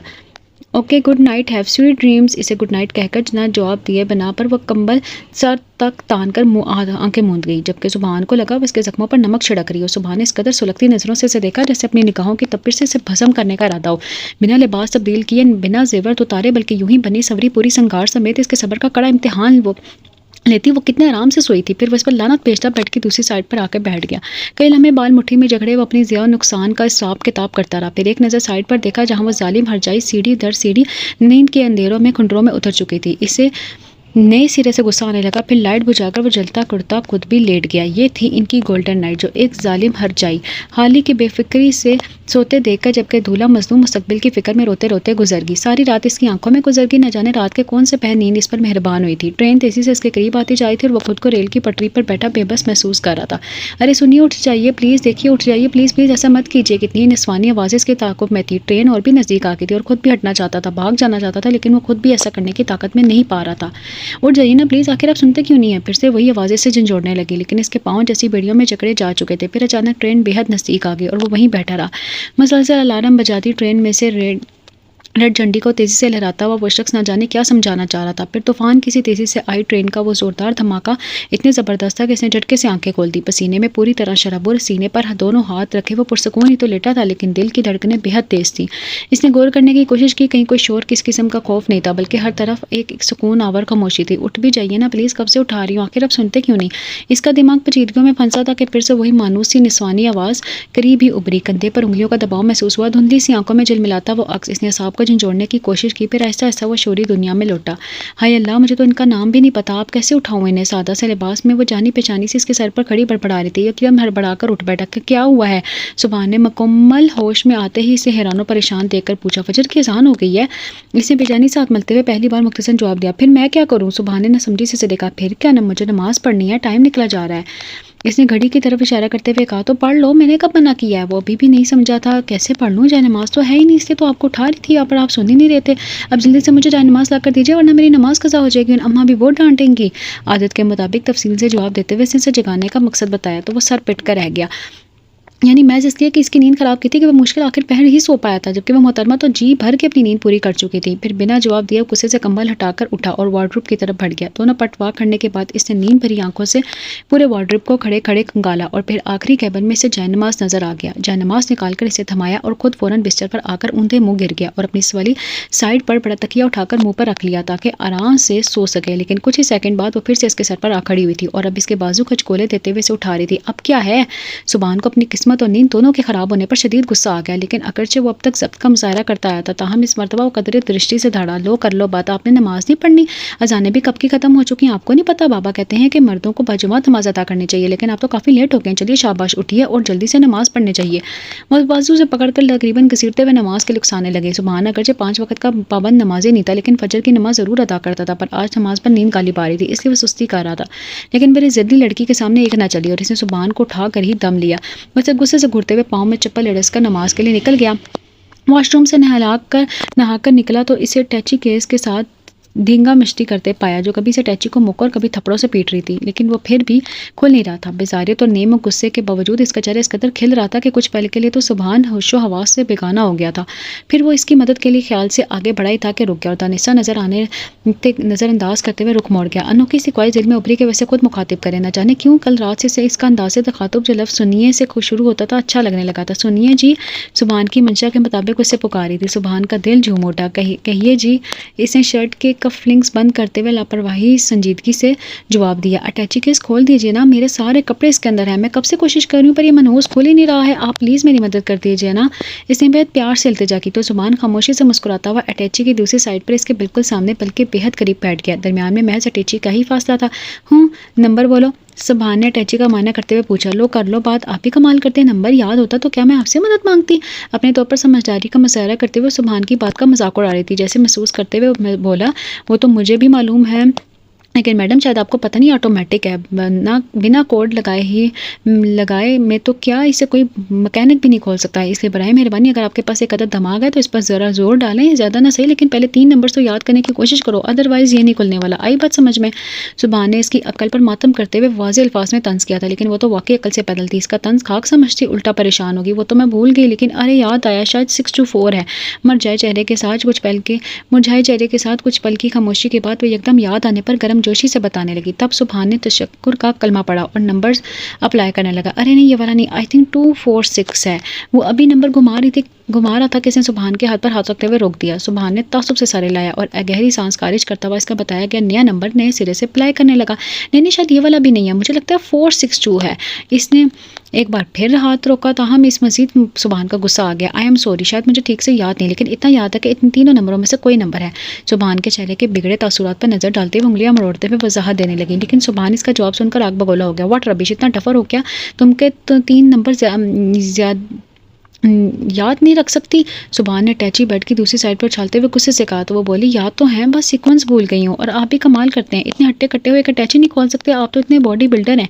ज़रा सा बटन दबाएंगे तो ये खुल जाएगा, खाम मुझ पर चिल्ला रहे हैं। वो मासूम बनते हुए अपने जुर्म छुपाकर इसके फिट एंड स्ट्रॉन्ग कसरते जिस्म को निशाना बनाते हुए नया मशवरा दे गई। फिलहाल तो मेरा दिल चाह रहा है कि तुम्हारा गला ही दबा दूं ताकि किस्सा खत्म हो, खस कम जहाँ पाक। इसे बेतहाशा गुस्से से घूरते हुए दिल की ख्वाहिश दिल में दबाएगी। फिर हाथ से अटैची घसीट कर अपने करीब करते हुए नए सिरे से कोशिश करने लगा। बिल आखिर 15 मिनट की जान तोड़ मशक्कत के बाद वो इस जंबील को खोलने में कामयाब हो गया। फिर इसी तरह खामोशी से उठकर ड्रेसिंग के सामने होकर बालों में ब्रश करने लगा, लेकिन नजरें आईने में वाज़ेह नजर आते हुए इस मखमली वजूद पर मरकूज थी जो अब एक के बाद दीगर बेड पर कपड़ों का ढेर लगा रही थी। सुनिए, हाथ में स्याह रंग का हैंग शुदा सूट थामे वो फिर से पुकारी थी। फरमाइए। बिना मुड़े ही सुबहान तेजी से बालों में ब्रश चला था, आईने में से देखते हुए पूछा, आपने अपना नाम तो बताया नहीं। आपने पूछा ही नहीं तो कर लो बात, मुझे याद ही नहीं रहा। खैर कोई बात नहीं, अब बता दीजिए क्या नाम है आपका। वो माथे पर हाथ मारकर अपनी गलती मानते हुए पूछने लगी। जिले जिले सुबहान, इसने संजीदगी से जवाब दिया। अरे वाह, बाबा की तरह आपके नाम के एंड पर भी नून आता है, कितना अच्छा लगता है ना, जैसे यान की दुकान, आलू वाला नान, बेसन वाला नान, माय फेवरेट। अपनी बात का मजाक लेते हुए वो खुद ताली बजाकर हंसने लगी। ताहम जिस तरह इसने अपने पसंदीदा चीज़ों के नाम लेकर काफियों की टांग तोड़ी तो इस पर सुबहान को भी हंसी आ गई। गुस्सा मिनटों में उड़ानचू हो गया। जो भी था वो थी दिलचस्प, और इससे भी ज़्यादा मज़े की इसकी बिना सर पैर की बातें थी। ब्रश के बाद सुबहान पैंट की जेबों में हाथ डालकर ड्रेसिंग से टेक लगाकर बैठते हुए से दिलचस्पी से देखने लगा। बाय द वे मैडम, आपने अपना नाम तो बताया नहीं, व्हाट्स योर नेम। सुबहान ने बड़ी शौकी से पूछा। मेरा नाम पलवशा है। हूँ, वेरी वेल, बहुत प्यारा नाम है, बिल्कुल तुम्हारी तरह। सुबहान ने इसकी और नाम की मुश्तरका तारीफ की तो वह शर्माने की बजाय फ़ख्र से मुस्कुरा दी। ताहम सुबहान को ये सोचकर हंसी आई कि वह शायद वो दोनों दुनिया के पहले मियाँ बीवी थे जो शादी के बाद एक दूसरे से मुतारिफ हो रहे थे। कितने मज़े की सिचुएशन थी, यानी इनकी शादी भी अजीब थी और वो दोनों खुद भी। ये सोचकर वो आप मुस्कुरा दिए। अगले दिन असूलन तो इनका वलीमा होना चाहिए था, लेकिन वलीमा 2 माह की ताखीर के बाद होना करार पाया था। वजह क्या थी ये सुबहान को किसी ने ना बताई और ना ही इसने पूछा। तमाम अपनी खानदानी रस्म के मुताबिक वह पलवशा को इसके वालिदैन के यहाँ ले जाने के लिए तैयार हो रहा था। फिर रात को बिना क्याम किए से वापस आना था और पूरे 3 दिन बाद इसे पलवशा को लेने जाना था। इनकी मखसूस रस्म थी, लिहाजा सुबहान बिल्कुल तैयार था। दोपहर के करीब वो दोनों जिब्रान हाउस पहुंचे, जहाँ इन्हें हाथों हाथ लिया गया। पलवशा तो घर साथी गायब हुई, लेकिन इसकी वालदा मुनीबा है जिब्रान, दादी जीनत खातून और वालिद जिब्रान अली देर तक सुबहान से बातें करते रहे। बेचारा सुबहान पूरा फंसा था, जो इनके सवालों की लंबी लिस्ट के जवाबात महज हूँ हाँ में दे रहा था। दोपहर का खाना भी इसने पलवशा की गैर मौजूदगी में इसके घर वालों के साथ खाया। पूछने पर इसकी वालदा मुनीबा ने बताया कि वो अपनी सहेलियों से मिलने गई है। यानी एक रात के शोर की इतनी भी वैल्यू नहीं थी कि वो इसे यूं तनहा छोड़कर अपनी सहेलियों से मिलने चली गई थी। सुबहान बेचारा दिल महसूस कर रह गया। खाने के बाद चाय का दौर चला, फिर इन्हीं खुशखबरियों में असर की अजान हो गई। तब सुबहान ने वापस जाने का कसद किया। अगर इसका ससुराल इसी शहर में महज आधे घंटे की मुसाफत पर था। हम दाजी ने सख्त हदायत की थी कि वो पलवशा को छोड़कर फौरन घर पहुंचे, लिहाजा वो मजीद देर नहीं करना चाहता था। जबकि मुनीबा इससे कुछ और देर रुकना चाहती थी, लेकिन वो इनकारी था। नहीं आंटी जी, माजर चाहता हूँ, मुझे जल्द निकलना होगा। अभी भी हैदर का फ़ोन आया, कुछ ज़रूरी काम है, मुझे अभी जाना होगा। सुबहान ने सहूलत से इनकार कर दिया, लेकिन नज़रें आसपास किसी को खोजती शिद्दत से मुंतज़िर थी। ठीक है बेटा, जैसे आपकी मर्जी, अल्लाह आपको अपनी अमान में रखे। मुनीबा ने इसके सर पर हाथ फेरते हुए ढेरें बुलाई ली। फिर वो जाने के लिए कदम नहीं उठा पा रहा था। जाने क्यों दिल इस दुश्मन जान की आखिरी झलक के लिए मचलने लगा, जो महज एक रात में ही अच्छी लगने लगी थी। ज़ैनब खातून, जो ज़माना शनास और गज़ब की नज़र रखती थी और कब से सुबहान की हरकत नोट कर रही थी, इसे यूं पर तोलते देखकर मुस्कुराई। कमाल करती हो मुनीबा तुम भी। अरे पलवशा को बुलाओ, सुबहान बेटा इनसे मिले बगैर थोड़ी जाएगा। आखिर वही सो बात होती है मियाँ बीवी के बीच। अम्मा बीन ने इसे मुस्कुराती नजरों से देखते हुए मुनीबा को मुखातिब किया तो सुबहान का दिल बिल्लियों उछलने लगा। इतनी देर में पहली काम की बात की थी जो सुबहान के दिल को लगी, और इसका दिल चाहा कि अम्मा जी को चूम ले। समझ गई अम्मा भी, अभी बुलवाती हूँ। मुनीबा हंसते हुए जैसे ही मुड़ी, धाड़ की आवाज़ से गेट खुला और हाथ में कैकर की टहनी नुमा छड़ी थामे एक 12-15 साल लड़के के पीछे तूफानी रफ्तार से भागती हुई अंदर दाखिल हुई। ठहर जा तू दानी के बच्चे, रुक जा, जरा बताती हूँ तुझे। स्याह लिबास में अपने हुस्न से बिल्कुल अनजान भागती हुई सुबहान से टकराती, और यही मौका था। दानियाल उर्फ दानी ने गनीमत समझकर फौरन माँ बी के पीछे छुप गई। बचाओ अम्मा भी मुझे इस चुड़ैल से, वरना मुझे कच्चा चबा डालेगी। दानियाल अम्मा के पीछे कमर के गिर्द बाजू बमाइल करता खुद को इनकी पनाहों में दे गया था, लेकिन पलवशा कहाँ कम गाफिल थी। फौरन लपकी, रुक जरा, मैं तो मुझे चुड़ैल कह रहा, खुद क्या है ड्रैकुला कहीं का। हट जाएं कैसे अम्मा जी, आज मैं इसे नहीं छोड़ूंगी। पलवशा खा जाने नज़रों से घूरती हुई इस पर झपटने की कोशिश करी थी। ओफो, क्या हो रहा है ये दानी? अरे पलवशा तो है ही, तू ही कुछ अकल कर, क्या तमाशा लगा रखा है। अम्मा भी सुबहान के सामने यूं बचकाना हरकतें करता देखकर खुफकी से बोली, लो कर लो बात, मुझसे क्या पूछ रही है? इससे पूछो, लूडो की गेम खेल रहे थे हम, पूरे 50 गोल गप्पों की शर्त लगी थी। जब इसने देखा कि ये हार रहा है तो बेईमानी करने लगा। मैंने पकड़ लिया तो सारी लूडो उल्टा कर गेम खराब कर दी। अब यहाँ भाग गया, पर मैं भी छोड़ने वाली नहीं हूँ इसे। गोल गप्पे तो इसे खिलाने ही होंगे। वो हाँपते हुए सारी बात बताकर इसे फिर से घूरने लगी। पूरी बात जानकर अम्मा भी दुपट्टे का पल्लू मुंह के आगे करके हंसने लगी। तहाँ मुनीबा सर पीट कर रह गई और सुबहान मायूसी से इन्हें देखता सर झुका गया। झूठ मत बोलिए पलवशा, बेईमानी में नहीं तो कर रही थी जब भी मैंने गेम खराब की। अब झूठी तो मत लगा। देखो अम्मा भी ये सारा इल्ज़ाम मुझे दे रही है, झूठी कहीं की। दानी ने अम्मा भी के पीछे शेर बनते हुए इसका मुकाबला किया। वो पड़ोसी होने के साथ साथ पलवशा की सहेली समिया का छोटा भाई भी था। अगरचे इन दोनों में बेतकल्लुफी थी, ताहम इसकी पलवशा से भी नहीं बनती थी। वो इसे और समिया को खेलते देखकर जानबूझकर तंग करता था। फिर पलवशा ने खूब टुकाई करवाता था। वो दोनों इसी तरह झगड़ते रहते थे। क्या मैंने, ठहर जा तू ज़रा। वो एक बार फिर इसकी तरह लपकी के मुनीबा बीच में आ गई। रुको पलवशा, शर्म करो, अकल है या नहीं तुम्हें? हर वक्त मस्ती, हर वक्त मजाक, भी तो सीरियस हो जाया करो। अब शादी हो गई है तुम्हारी, इसके बदले खुद को बदलो। और ये क्या तरीका है? सुभान बेटा कब से तुम्हारा इंतजार कर रहा है, पर तुम गायब हो, होश है या नहीं? मुनीबा को सुभान के सामने इसकी हरकतें एक आंख ना पाई। इन्हें बेहद गुस्सा आ गया, इसलिए बिना लिहाज के उन्होंने सबके सामने अच्छी खासी डांट पलाई। तो वो मुंह फुलाती सर झुका गई। दानी तो इसके यूं सरे आम दुर्गत बनते देखकर खिसक गया। गुस्से और शर्मिंदगी के बायस इसके मुंह के तासुरात ऐसे थे जैसे अभी रो देगी। सुभान को इस पर तरस आया। कोई बात नहीं आंटी, हो जाता है, प्लीज़ आप इसे डांटिए मत, समझ जाएगी आहिस्ता आहिस्ता। सुभान ने इसे हनूस गुस्से में देखकर दिफा कराया। तो पलवशा ने नाक सुकड़ते हुए नजर उठाकर इसे देखा। जो शोक शरारती अंदाज में मुस्कुराते हुए इसकी तरफ मतवजा था। देखा कितना ख्याल है सुभान को तुम्हारा, और एक तुम हो। अब जाओ और सुभान बेटो को दरवाजे तक रुखसत करने आओ। मुनीबा ने इसे फिर लटारा तो वो फट पड़ी। लो कर लो बात, अभी बच्चे थोड़ी ना है कि मैंने दरवाजे तक छोड़ कर आऊँ। जैसे आए हैं वैसे चले भी जाएं। इसे ढीठपन से जवाब दिया। पलवशा तुम रहने दे आंटी, इसकी जरूरत नहीं, मैं चला जाऊंगा, आप इजाजत दीजिए, खुदा हाफिज। अगर सुभान चाहता था कि वह दरवाजे तक इसके साथ है और सुभान इसे कोई शोको चंचल सा जुमला कहे, लेकिन वो अपनी ख्वाहिश की वजह से मजीद डांट भी नहीं पलवाना चाहता था, इसलिए बात संभाल कर इनसे रुखसत लेता चला गया। तब मुनीबा ने इसे जताने वाले अंदाज में घूरा, लेकिन वह कंधे उचकाकर अंदर चलेगी और पीछे वह तासुफ और गहरी सोच से इसकी पुष्ट को घूरती रही। अम्मा भी पता नहीं क्या बनेगा इस लड़की का, कहीं इसे ब्याह कर हमने कोई गलती तो नहीं की। मुनीबा दूर की सोचते हुए फिक्रमंदी से बोली। तो उन्होंने नफी में सर हिला दिया। अगर गलती होती तो इतना अच्छा नेक और फरमाबरदार दामाद हमें ना मिलता। देखा नहीं वो अपनी पलवशा को कितना चाहता है। मुझे उम्मीद है कि वो बहुत जल्द पलवशा को अपने रंग में रंग लेगा। तुम फिक्र मत करो, सब ठीक हो जाएगा। अम्मा भी ने इनकी ढारस बंदाई। खुदा करे जैसा वो कह रही है वैसा ही हो। मुनीबा भी एक उम्मीद के सहारे मुतमईन होगी। जिब्रान अली और मुनीबा जिब्रान की सारी उम्र की पूंजी और कुल मताए हयात सिर्फ इनकी दो बेटियां ही थी। बड़ी बेटी अरूसा जिब्रान और दूसरी इससे 4 साल छोटी पलवशा जिब्रान। दोनों ही माँ बाप और दादी की बेहद लाडली थी। अरूसा समझदार, बेहद ज़हीन और कमको थी, जबकि पलवशा हददर्जा भोली, लापरवाह और लाबली सी थी। ताहम इन सबके बावजूद वह बाप की लाडली और दादी की आंख का तारा थी। अलबत्ता मुनीबा इसे अक्सर और बेशतर डांटती रहती थी, लेकिन हर बार अरूसा इसकी ढाल बन जाती थी। दोनों बहनों में बेहद प्यार था। अरूसा की BSc करने के बाद फौरन शादी होगी। इसकी निस्बत बचपन से ही अपने तायाजाद वकास से तय थी, जो अपनी फैमिली के साथ कनाडा में मुकीम था और MBBS के बाद वहीं हॉस्पिटल में डॉक्टर की हैसियत से मुलाजमत कर रहा था। शादी के बाद रूसा भी वकास के साथ कनाडा चली गई। शादी के 1.5 साल बाद खुदा ताला ने इसे औलाद की आस लगाई, लेकिन इसका केस काफ़ी कॉम्प्लिकेटेड था और डॉक्टर्स ने इसे बेहद एहतियात करने के लिए कहा था। लेकिन चूंकि ये इसकी पहली डिलीवरी थी, इसलिए वो अपने वालिदैन के यहाँ आना चाहती थी, लेकिन केस की कॉम्प्लिकेशंस की बिना पर डॉक्टर्स ने इसके सफ़र करने पर पाबंदी लगा दी थी।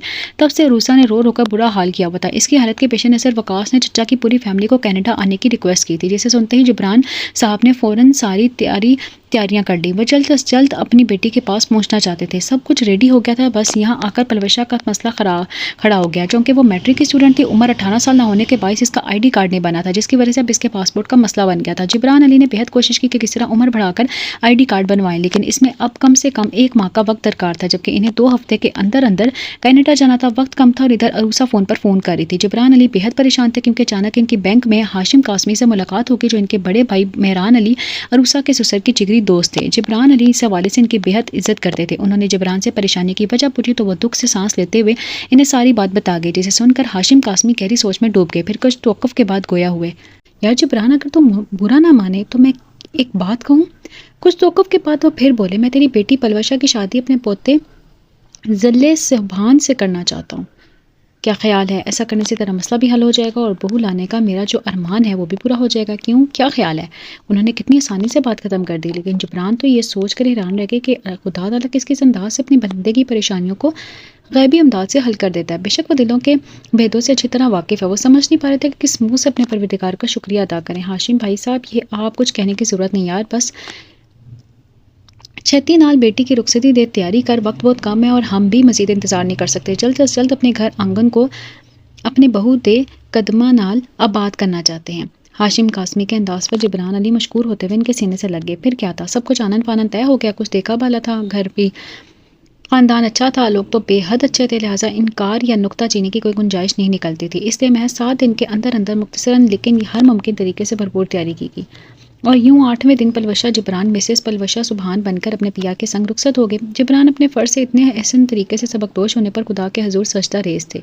बाकी जो ज़रा सा खौफ था वो सुभान के हुस्न सलूक से मुतासिर होकर ख़त्म हो गया था। कोई खलिश बाकी नहीं रही थी। जल्दबाजी में ही सी, लेकिन उन्होंने अपने अजीज़ जान बेटी के लिए बेहतरीन फ़ैसला किया था और अब वो पूरी तरह मुतमईन हो गए थे। रस्म के मुताबिक ठीक 3 दिन बाद सुबहान इसे लेने पहुंच गया। हस्ब तवक्को वो गायब थी। सुबहान को लगा शायद आज भी वो लूडो खेल रही होगी, लेकिन आधे घंटे बाद वो तौलिए से बाल खुश करती कमरे से बरामद हुई। पिंक कढ़ाई वाले लिबास में कमर से नीचे आते बालों को तौलिया से हल्का झटकती नखरे निखरी निखरी सी वो सीधा सुबहान के दिल में उतर गई। फिर जैसे इस पर नजर पड़ी तो हैरान रह गई। अरे आप कब आए? खालिस्तान बीवियों वाला अंदाज था।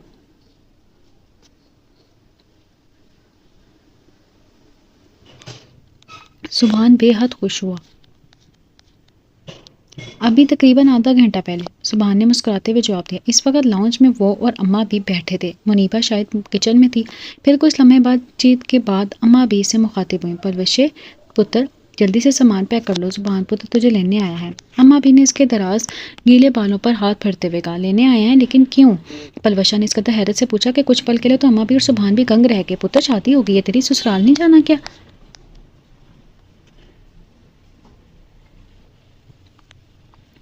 लेकिन शादी तो खत्म हो गई है ना? इसने उलझते हुए जवाब पेश किया। अम्मा भी ने कनखियों से सुबहान को देखा जो उन दोनों को देखकर सर झुका गया था। फिर वो कदरे शर्मिंदा होती इसे समझाने लगी। पलवशा पुत्र, जब लड़की की शादी हो जाती है ना तो वो अपने शोहर के साथ उसके घर में रहती है, जैसे अरूसा की शादी और वो अपने ससुराल में है।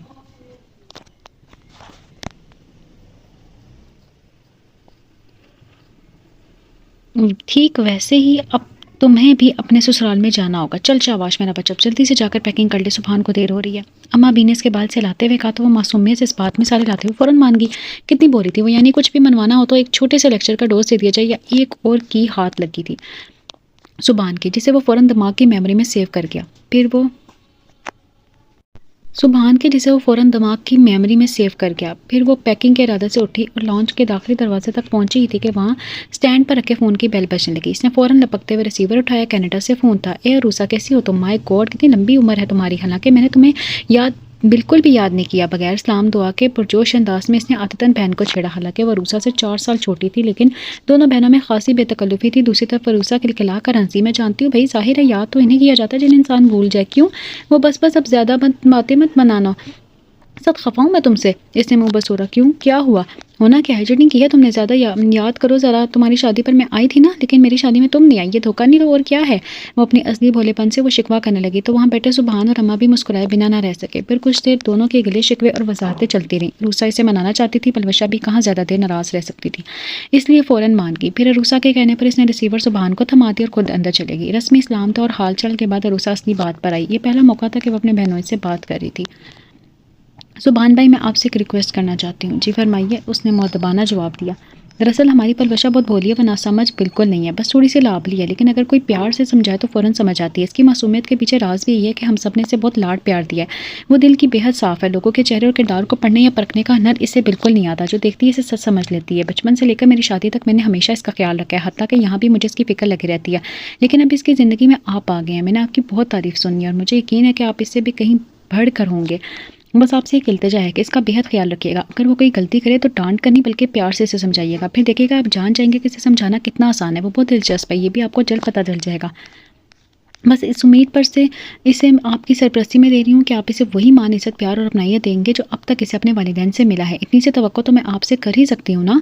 अरूसा के लहजे में बहन के लिए बुजुर्गाना फ़िक्रमंदी खुली थी। इसकी मोहब्बत और शफ़क़त का अंदाज़ा इस बात से लगाया जा सकता था कि वह फ़ोन पर बात करते करते आंसू भी बहा रही थी, जिसे सुबहान ने बखूबी महसूस किया था और वह अरूसा की हर बात को तहे दिल से ज़हन नशीन कर रहा था। आप बेफ़िक्र हो जाएँ अरूसा, आप ही, क्योंकि पलवशा मेरी ज़िम्मेदारी है। मैं आपसे वादा करता हूँ कि इसका पूरा ख्याल रखूँगा। आपको कभी भी मुझसे शिकायत नहीं होगी। सुबह ने इसे यकीन दिलाकर पूरी तरह से मुतमईन कर दिया। फिर वो 2-4 बातों के बाद इसने फ़ोन रख दिया। तब पलवशा भी बैग तैयार करके आ चुकी थी। फिर ढेर सारी हदायतों और दुआओं के साथ इन्हें रुखसत करके आ गया। घर पहुंचते ही इसे दादी का पैगाम मिला। पलवशा को कमरे में जाने का इशारा करके वो सीधा इनके कमरे में गया, जहां हमेशा की तरह इस वक्त सभी मौजूद थे, माँ सवाए पापा के, जबकि मम्मा बैग में कपड़े और ज़रूरत की दीगर अशिया रखवा रही थी, जिनमें ज़्यादा सामान लेडीज़ का था। सुबहान ने हैरत से सबको देखा। अस्सलाम वालेकुम। इसने मुशर्रका सलाम किया तो सभी ने जवाब दिया, लेकिन नज़रें शरारत से मुस्कुरा रही थी। सुबहान के कान हाई अलर्ट हो गए, दिमाग में खतरे की घंटियाँ बजने लगीं। ज़िले में खैर नाल पहुंच गए पुत्र? दादी ने इसे करीब बुलाकर अपने इशारे से लगाते हुए पूछा। आज फिर ज़रूरत से ज़्यादा लाड दिखा रहे थे। यह कोई अच्छा सिग्नल नहीं था। सुबहान को किसी गड़बड़ का एहसास हुआ। जी दादी, बहू ठीक है? जी दादी ठीक है, पर यह सब क्या है दादी? ये इतना सारा सामान किस लिए? इसने जा बजा कमरे में फैले बैग्स और सूटकेसेस की तरफ इशारा करते हुए पूछा। ओए लड्डू, इतना सारा कित्थे है बस ज़रूरत की चीज़ें। कल को अगर तुम दोनों को किसी चीज़ की ज़रूरत पड़ी तो क्या पड़ोसियों से उधार मांगोगे? दोनों? कौन दोनों? और यार तू और पलवशा और कौन? अभी पहले तो तेरा इसके साथ ब्याह हुआ है, इतनी छेती भूल गया इसको? दाजी ने खिलखिलाते हुए वजाहत दी तो इसके सर पर छत आ करी। व्हाट पलवशा? लेकिन वो मेरे साथ क्यों जाएगी? इसने तहीट से आंखें फैलाकर पूछा। इसे दाजी की दिमागी हालत पर शुबा हुआ। लो जी कर लो कर। ओए तेरे नाल नहीं तो क्या गवांडियों पड़ोसियों के नाल जाएगी? ब्याह तेरे नाल होया तो जाहिर है वो तेरे नाल ही जाएगी ना। दाजी इसकी बात का मजाक उड़ा कर करते हुए शुगल से कहा तो सभी हंसी है। और वो दाजी आखिर अब समझते क्यों नहीं? आखिर वो मेरे साथ कैसे रहेगी? इसकी समझ में नहीं आ रहा था वो क्या करे। दाजी हमेशा इसे बेचैन कर देते थे। बड़ा आसान है, वैसे ही रहेगी जैसे सब रहते हैं। ओए जलिया सवेरा को तो दफ्तर चले जाया करना, वो पीछे से घर का कामकाज कर लेगी। शाम को जब तू आएगा तो तेरे लिए खाना बना कर तेरा इंतजार करेगी। और तुझे क्या चाहिए पुत्र? तुझे तो खुश होना चाहिए कि तुझे और तेरे घर को संभालने वाली तेरे पास होगी। क्या खाक संभालेगी? उल्टा मुझे ही उसे संभालना पड़ेगा। सुबहान के रात भर की सारी खुशगवारियाँ तो जज्बात में बदल चुकी थी। इसे नए सिरे से गुस्सा आने लगा, इसलिए इसने दादी की बात के जवाब में एहतजाजन कहा, ये तो और भी अच्छी बात है ना भाई, क्योंकि मुस्तकबिल में भी तो रातों को उठ उठ कर बच्चों को आपने ही संभालना है ना, इसलिए अभी से प्रैक्टिस कर लें। भाभी को संभालने की इसी बहाने आदत भी हो जाएगी, कल को कोई प्रॉब्लम नहीं होगी। दानिश की जुबान फिसल चुकी थी। Shut up Danish, be serious. यहाँ मेरी जान को बनी है तो मैं मजाक सूझ रहा है। सुबहान ने इसे गुस्सेली नज़रों से देखकर जहानाना अंदाज में टपटा। क्यों डांट रहा है इसे जिले? ठीक यही तो कह रहा है, बच्चा साथ ले जाएगा, बहू को तो भी तो आदत होगी ना। खिलाफ तवक्को दाजी ने पहली बार इसे डांटने की वजह हमायत की तो सदमे, खुशी और हैरत के मिले जुले तासुरात के बायस दानिश की आंखें बेतहाशा खुल गईं। लेकिन दाजी मैं दफ्तर देखूंगा या घर में मुश्किल में फंस जाऊंगा दाजी। वो किसी तौर पर आज दादी की बातों में नहीं आना चाहता था, क्योंकि वो जानता था कि पलवशा इस अलहदा घर में तो क्या, इस पूरे घर में भी जल्दी खुद को मिक्स नहीं कर पाएगी। इसलिए वो दादी के फैसले की इतनी जानदार मुखालफत कर रहा था कि हैदर आगे बढ़ा। कूल डाउन सुबहान, आई थिंक दादी ठीक कह रही हैं। अगर आप पलवशा भाभी को साथ लेकर जाएंगे तो इनके घर वालों को लगेगा कि आप इनका ख्याल नहीं रखते। नहीं लेकर जाएंगे तो खुद तो आप दूसरे शहर होंगे, वो ये समझेंगे कि आपने इनकी बेटी को बहू नहीं बल्कि अपने घर की नौकरानी बना रखा है। इसलिए बेहतर यही है कि आप इन्हें साथ ले जाएं। मुझे यकीन है कि वो जल्दी आपके साथ एडजस्ट कर लेंगी। हैदर ने अपनी खिदमात पेश करते हुए बात फौरन संभाली। वो मुत्तफिक हुआ था, यानी ताहम खामोश जरूर हो गया था। इतना सबक काफ़ी है या और देना पड़ेगा? दाजी ने कमर पर हाथ रखकर इनके बीच में दाखिलत की। अंदाज तरह से जताने वाला था कि जुबान शर्मिंदा हो गया। बस जिले एक बारी मैंने कह दिया कि बहू तेरे नाल जाएगी तो मतलब जाएगी, आई गल दिमाग विच दम। दाजी ने फैसला को अंदाज में बात ही खत्म कर दी तो इसे ना चाहते हुए भी हमेशा की तरह इनकी जिद मानना पड़ी। अगले दिन शाम को इन दोनों ने निकलना था। पलवशा के घर से सभी आए थे। 2 दिन बाद इनकी कनाडा के लिए फ़्लाइट थी, इसलिए वो बेटी को खुद रुखसत करने आए थे। जाने से कबल सब ने इसे बतौर खास पलवशा की हिफाजत की नसीहतें की, जिसे वो बेदिली से सुनता रहा। यहाँ तक कि अपने घर वालों को भी इसकी फिक्र में घुलता देखकर वो अच्छा खासा चिढ़ गया। आखिर में अम्मा पीने से सामने हाथ जोड़ दिया। सुबहान पुत्र, मेरी पलवशा बड़ी भोली है, इसका ख्याल रखना, शाम को जल्दी घर वापस आ जाया करना, वरना ये अकेले घर में परेशान होती रहेगी। अरे दादी आप क्या कह रही हैं? खुदारा मुझे गुनाहगार ना करें, मैं आपको यकीन दिलाता हूँ कि मैं इसका पूरा ख्याल रखूंगा। दादी को इल्तिजा करते देखकर वो बेहद शर्मिंदा होता इनके हाथ पकड़कर बोला। फिर पलवशा दादी से गले मिलकर जो रोना शुरू हुई तो चुप होने का नाम न लिया, यूं जैसे आज ही मेके से रुखसत हो रही हो। घर में बैठ कर भी वो सबको मुसलसल हाथ हिलाकर देखती, नजरों से ओझल होता देखती रही। MBA करने के बाद सुबहान को लाहौर की एक मल्टीनेशनल कंपनी में जॉब मिल गई थी। अगर जिस कंपनी की तरफ से घर की ऑफर हुई थी, ताहम दाजी को पसंद ना था कि वो कंपनी के घर में रहे। चनांचा उन्होंने सुबहान को इसका ज़ाती फ्लैट खरीद कर दे दिया था, जो कि एक बिल्डिंग की तीसरी मंजिल पर वाक़या था। गाड़ी अलबत्ता कंपनी की ही थी। 5 मरले का ये छोटा सा फ्लैट 2 बेडरूम्स, बाथरूम, एक किचन, एक बरामदा जो बतौर टीवी लाउंज इस्तेमाल हो सकता था। बरामदे के बीच में एक छोटा स्टोर, एक बाथरूम, छोटा सेंट, जिसका उकबी हिस्सा लाहौर के मेन हिस्से की तरफ खुलता था, जहाँ हमा वक्त गाड़ियाँ और दीगर ट्रांसपोर्ट का शोर सुनाई देता था। आखिरी हिस्से में एक अदर ड्राइंग रूम, जिसे वो स्टडी रूम के तौर पर इस्तेमाल करता था। फ्लैट अगरचे छोटा था ताहम बेहद खूबसूरत था। सुबहान ने हर चीज़ को नफासा से सेट कर रखा था। वो बचपन से ही सलीका शुआर और हद दर्जा सफाई पसंद था। इसे बेतरतीबी और गंदगी से सख्त नफरत थी। अपने फ्लैट को भी इसने एकदम चमका कर रखा हुआ था। पहली दफ़ा दाखिल होने पर कोई यकीन नहीं कर सकता था कि इस घर में औरत ज़ात का वजूद नहीं है, क्योंकि इतनी सलीका और नफासत किसी छड़े की बस की बात नहीं थी। कुकिंग में भी वो माहिर था। शाम को दफ्तर से लौटने पर वो खुद हांडी बनाता। रोटियां पकाने में तो इसने अपनी वालदा आलिया रज़ा को भी मात दे दी थी। इसके अलावा अपनी पसंद की तमाम डिशेस वो बेहद लजीज और उम्दा पकाता था। कभी कभार जब वो ज़्यादा थक जाता तो बहुत मजबूरी के तहत होटल से खाना लाता, वरना तो खुद को कुकिंग करता रहा। सफाई सुथराई का काम इसके लिए वैसा था। इसने काम वाली माई लगवाई रखी थी, जो इसके दफ्तर चले जाने के बाद तकरीबन 10 बजे आती और 12 बजे तक झाड़ू पोंछा बर्तन वगैरह धोकर वापस चली जाती। फ्लैट की एक चाबी इसके पास थी, लेकिन इतवार को जब इसका ऑफ होता तो काम वाली की छुट्टी देकर वो खुद डस्टिंग करता।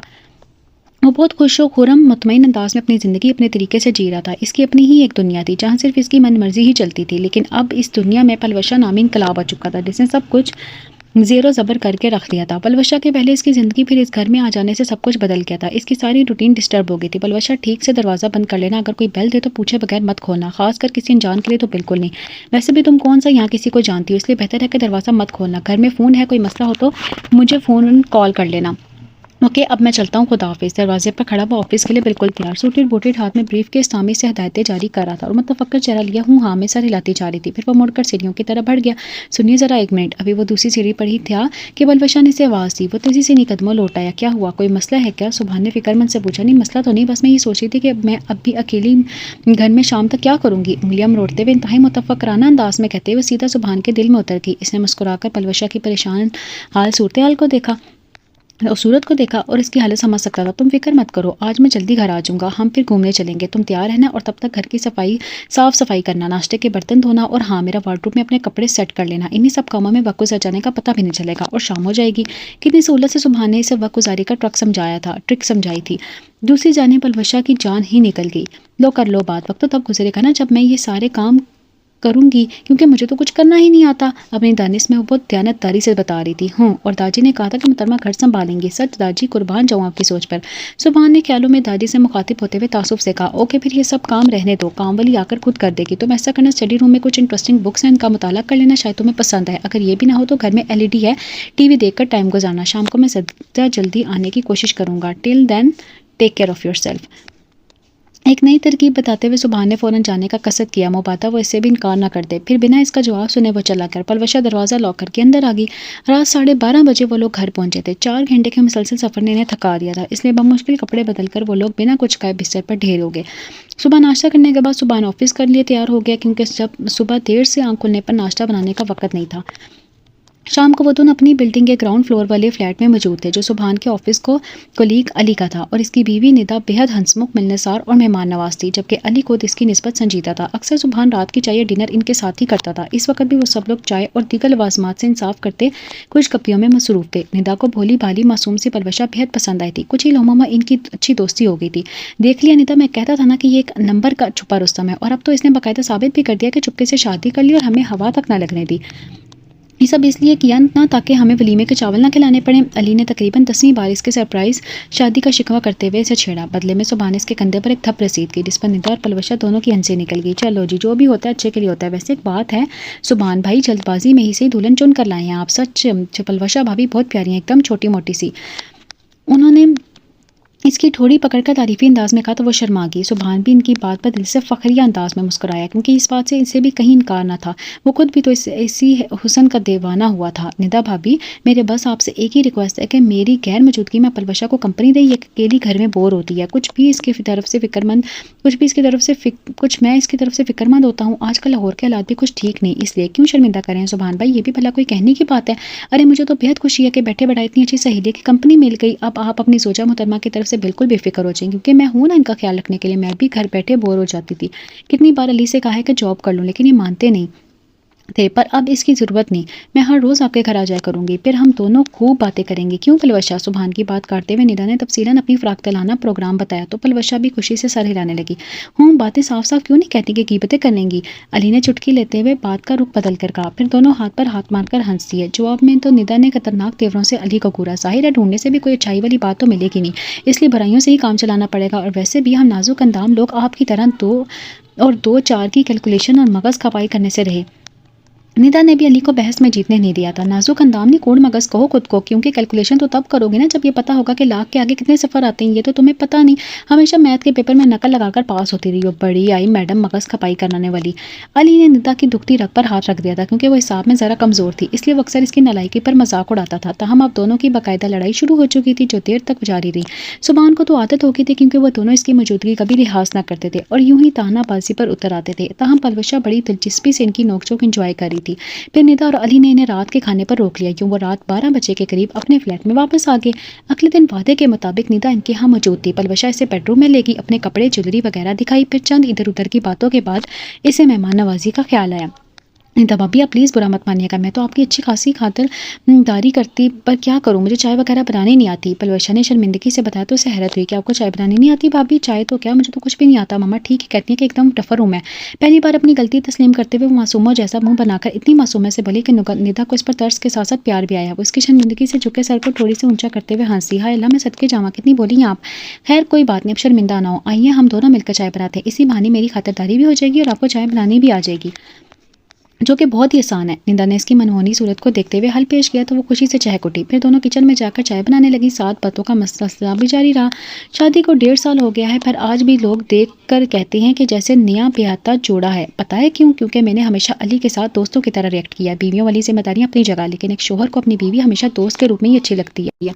पता है, लोग कहते हैं कि एक मर्द शादी के 2 साल बाद ही अपनी मैरिड लाइफ से बोर हो जाता है। इसके पीछे सिर्फ यही एक रीज़न है कि लड़की माँ बनने के बाद खुद को बच्चों और घरेलू जिम्मेदारियों में इतना उलझा लेती है कि शोहर की तरफ ध्यान ही नहीं दे पाती और बेचारा शोहर इस रूटीन से उकता जाता है। लेकिन मेरे और अली के दरमियान ऐसा कुछ नहीं है। मैं अली को कभी बोर नहीं होने देती, हमेशा किसी न किसी काम के हवाले से इनके आगे पीछे घूमती रहती हूँ, तो इन्हें बहुत अच्छा लगता है। खुदा ताला ने अभी तक हमें औलाद नहीं दी, लेकिन मुझे महसूस भी नहीं हुआ, क्योंकि अली किसी बच्चे से कम नहीं। जितना वक्त घर में होते हैं मुझे भगाए रखते हैं। सच पूछो ना तो मुझे भी इनके काम करना अच्छा लगता है, जैसे इनके लिए नाश्ता बनाना, ऑफिस की तैयारी में इनकी मदद करना, शाम को इनकी मनपसंद खाने बनाकर तारीफ मौसूल करना, फिर रात को इनके ऑफिस के कपड़े इस्त्री करना और इनके खातिर खुद भी सज धज कर तैयार होकर इनका वेट करना, सब मुझे बहुत अच्छा लगता है। सारा दिन इसी रूटीन को फॉलो करते गुजर जाता है। और मेरे ख्याल में तो एक बीवी को ऐसा करना भी चाहिए, क्योंकि इन मर्दों की ये फितरत में शामिल होता है। ज़रा सी बीवी की तवज्जो हटी नहीं और ये दूसरी हज़रनाओं के जुल्फ़ों के असीर हुए नहीं। इन्हें काबू में रखने के लिए अपनी ज़ात से उलझाए रखना बेहद ज़रूरी होता है। निदा चाय बनाते हुए मुसलसल अपने ही कही जा रही थी, बिना इसकी तरफ नजर उठाई, जिसका चेहरा फिक्र और परेशानी से उतर गया था। फिर बर्नर ऑफ करके निदा ने इसकी हवाइयाँ उड़ते चेहरे को देखा तो हैरान रह गई। अरे भाभी, आपको क्या हुआ? आप क्यों परेशान हो रही हैं? मैं तो बस आपकी मालूमात में इजाफा के लिए कह रही थी। लेकिन सुभान भाई ऐसे बिल्कुल नहीं है, वो तो बहुत ही नेक और शरीफ हैं। इतना अरसा हो गया इन्हें यहाँ रहते हुए, लेकिन आज तक इनकी कोई कंप्लेन नहीं सुनी। वो तो किसी लड़की की तरफ आंख उठा कर नहीं देखते। So please don't worry. Nida इसे इस हद तक सीरियस होते देखकर वजाहतें देने लगी।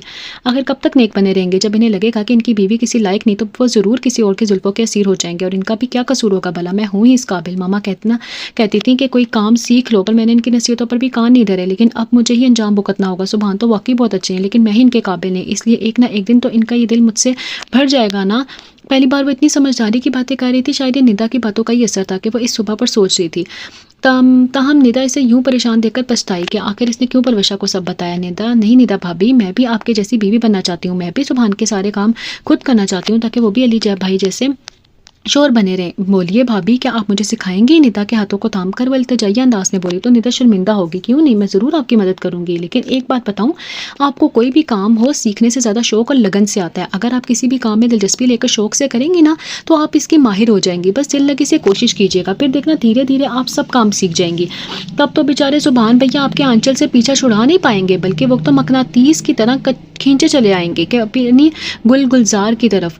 अपने भरपूर तावन का यकीन दिलाते हुए आखिर में निदा ने इसे छेड़ा तो वो शर्मा गई, लेकिन वह दिल से इसकी मदद के लिए मशकूर थी। वक्त की कमी के बायस हम आज प्रैक्टिकल तो नहीं कर पाएंगे, क्योंकि मुझे काफ़ी देर हो गई है, लेकिन फिर भी मैं आपको पहला सबक दे जाती हूँ, जिसे ना सिर्फ आज के लिए बल्कि हमेशा के लिए जहन नशीन कर लें। और वो ये है कि शोहर के घर आने पर हमेशा प्यार से होंठों पर मुस्कुराहट के साथ सच बनकर इसका इस्तकबाल करें, क्योंकि इस तरह करने से इनकी आधी थकन दूर हो जाती है। बाकी सबक कल से शुरू करेंगे, ओके?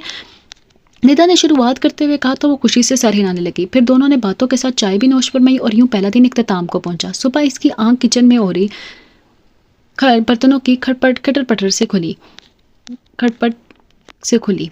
इसने कसल मलंदी से अंगड़ाई लेते हुए भरपूर जमाई ली। फिर खुले बालों को जोड़े में मकीद करके बाहों में चप्पल उड़सकर वो अपनी आंखें मसलते हुए किचन के दरवाजे तक आई। लेकिन सुभान के हाथों को महारत से जलता देखकर इसकी बंद होती आंखें, जो कि नींद के खुमार से भरपूर थी, हैरत के बारिश पूरी तरह खुल गई।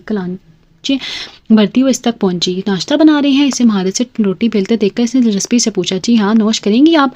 सुभान ने तन से कहा, क्योंकि इसे अपनी किस्मत पर रोना आ रहा था कि बीवी होने के बावजूद खुद किचन में सर खपाई कर रहा था। ना सिर्फ अपने लिए बल्कि अपनी जोजा मोहतरमा के लिए भी नाश्ता बना रहा था। नोश, ये तो मम्मा ने नाश्ता में कभी नहीं बनाए, बहुत मज़ेदार होते हैं। क्या? वो इसके तंज को कतई न समझते हुए इंतहाई मासूमियत से अलग ही मतलब निकाल बैठी तो पराठे को घी लगाते हुए सुभान की हंसी निकल गई। वो पछताया कहकर, क्योंकि पलवशा हर बात का उल्टा मतलब निकालकर सवाल पर सवाल करने लगती थी और फिलहाल इसके पास पलवशा के बेहतों के सवालों का जवाब देने का वक्त नहीं था। लिहाजा फौरन बात संभालने लगा। ये बेहद बकवास होते हैं। क्या तुम बताओ, पराठे के साथ फ्राई अंडा लोगी या ऑमलेट सैंडविच खाना पसंद करोगी, या फिर स्लाइस विद बटर जैम? सुभान ने किसी माहिर शेफ की तरह पका हुआ पराठा प्लेट में रखते हुए इंतहाई फुर्ती से ऑमलेट मिक्सचर तैयार करते हुए लिस्ट बताई तो हैरत से इसके कान खड़े हो गए। क्या आपको इतना कुछ बनाना आता है? वो यकीन नहीं कर पा रही थी। जी बिल्कुल, बनाना ना चीज़, कुकिंग में मास्टर है, बंदा ना चीज़, बिलीव मी, वरना आजमाइश शर्त है। सुभान ने किस उम्दा तरीके से जवाब दिया तो वो मायूस होगी। शर्म से डूब मरो पलवशा, देख वो मर्द होकर कितना कुछ पका लेते हैं और एक तू गधी जैसे चूल्हा जलाना भी नहीं आता। बेचारे सुभान भी आखिर कब तक बर्दाश्त करेंगे? आखिर तो एक दिन, इससे आगे तो वो सोचना भी नहीं चाहती थी। नहीं, मैं आज ही निदा भाभी से बोलूँगी कि मुझे जल्दी से सब कुछ सिखा दें। ख्याल में खुद को कोसने के बाद वो यक्का यक्का कहत करती अगला प्रोग्राम तरतीब देने लगी कि अचानक सुभान ने से खामोश देखकर इसके सामने चुटकी बजाई तो यकदम चौंकी। क्या सोच रही थी? आकर वो ये सब पसंद नहीं तो मैं तुम्हारे लिए कुछ और नहीं, मैं ऑमलेट पराठा ही लूँगी। इसके बाद काटते हुए फौरन बोली क्योंकि वो मजीद खुद से शर्मिंदा नहीं होना चाहती थी। वेरी गुड, ठीक है, तुम मुंह हाथ धोकर आ जाओ, तब तक मैं नाश्ता टेबल पर लगाता हूँ। सुभान ने नई हदायत जारी की तो वो खामोशी के साथ किचन से बाहर चली गई। फिर इसने पूरी दिलजमी के साथ निदा भाभी से ट्रेनिंग लेनी शुरू कर दी, जिसमें फिलहाल कपड़े से करना, जूते पॉलिश करना, हर चीज़ से लीके से सेट करना और हल्की फुल्की कुकिंग वगैरह शामिल थी। वो बहुत खुश थी ये सब काम सीख करता, ताहम अभी मुकम्मल अबूर हासिल नहीं कर पाई थी और अपनी इसी नई मुहिम जोई के बारे में इसे सुभान को कुछ नहीं बताया था क्योंकि वो इसे सरप्राइज देना चाहती थी। सुभान ने भी अक्सर और बेशर इसके रवैये में चेंज महसूस किया, लेकिन फिर ये सोचकर ज़्यादा नोटिस ना लिया कि वो ना हो ये निदा भाभी की सोबत का असर था। अलबत्ता आज इसका दिल अपने सरप्राइज से पर्दा उठाने का था, इसलिए आज वो सुभान की मनपसंद चिकन बिरयानी बना रही थी जिसके नाम के सिवाय इसे अलिफ बे भी मालूम ना थी। इसलिए निदा भाभी बाकायदा सर पर खड़ी होकर इसे बताई जा रही थी।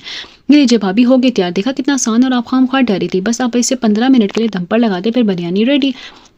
निदा ने इसे आखिरी बार कफगीर से चावलों की तय सेट करने का बताया तो वो बेहद खुश हुई। अरे भाभी, ज़्यादा गहराई में कफगीर ना चलाएं वरना चावल टूट जाएंगे, बस इतनी सी एहतियात याद रखें। और फिर दम खुलने के बाद बड़े ध्यान से कफगीर के जरिए नीचे से ऊपर चावलों को हिलाते हुए मिक्स कर दें और आखिर में मज़ेदार चिकन बिरयानी तैयार।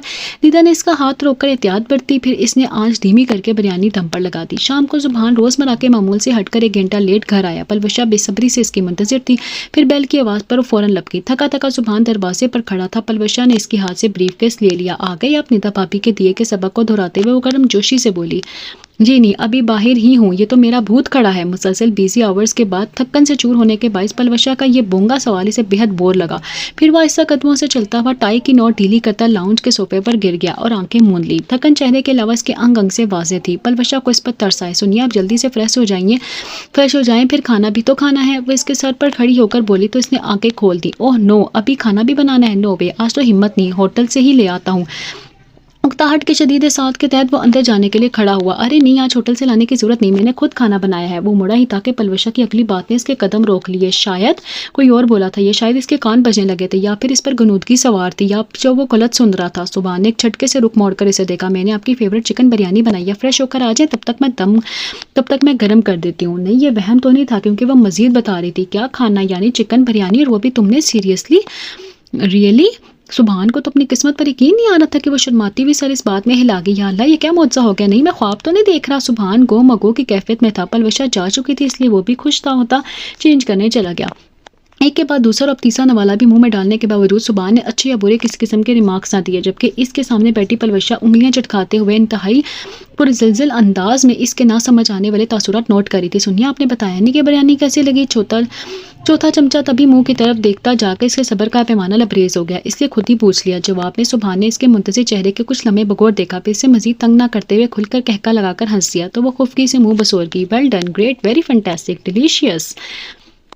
सुभान ने मुख्तलिफ अल्फाज में दिल खोलकर ज़बरदस्त तारीफ़ की तो वो खुशी से खिलखिला उठी। सच्ची आपको अच्छी लगी? इसने गर्मजोशी से पूछा तो सुभान ने नफ़ी में सर हिला दिया जिसे इसके मुस्कुराते लब सिकुड़ गए। नफ़ी?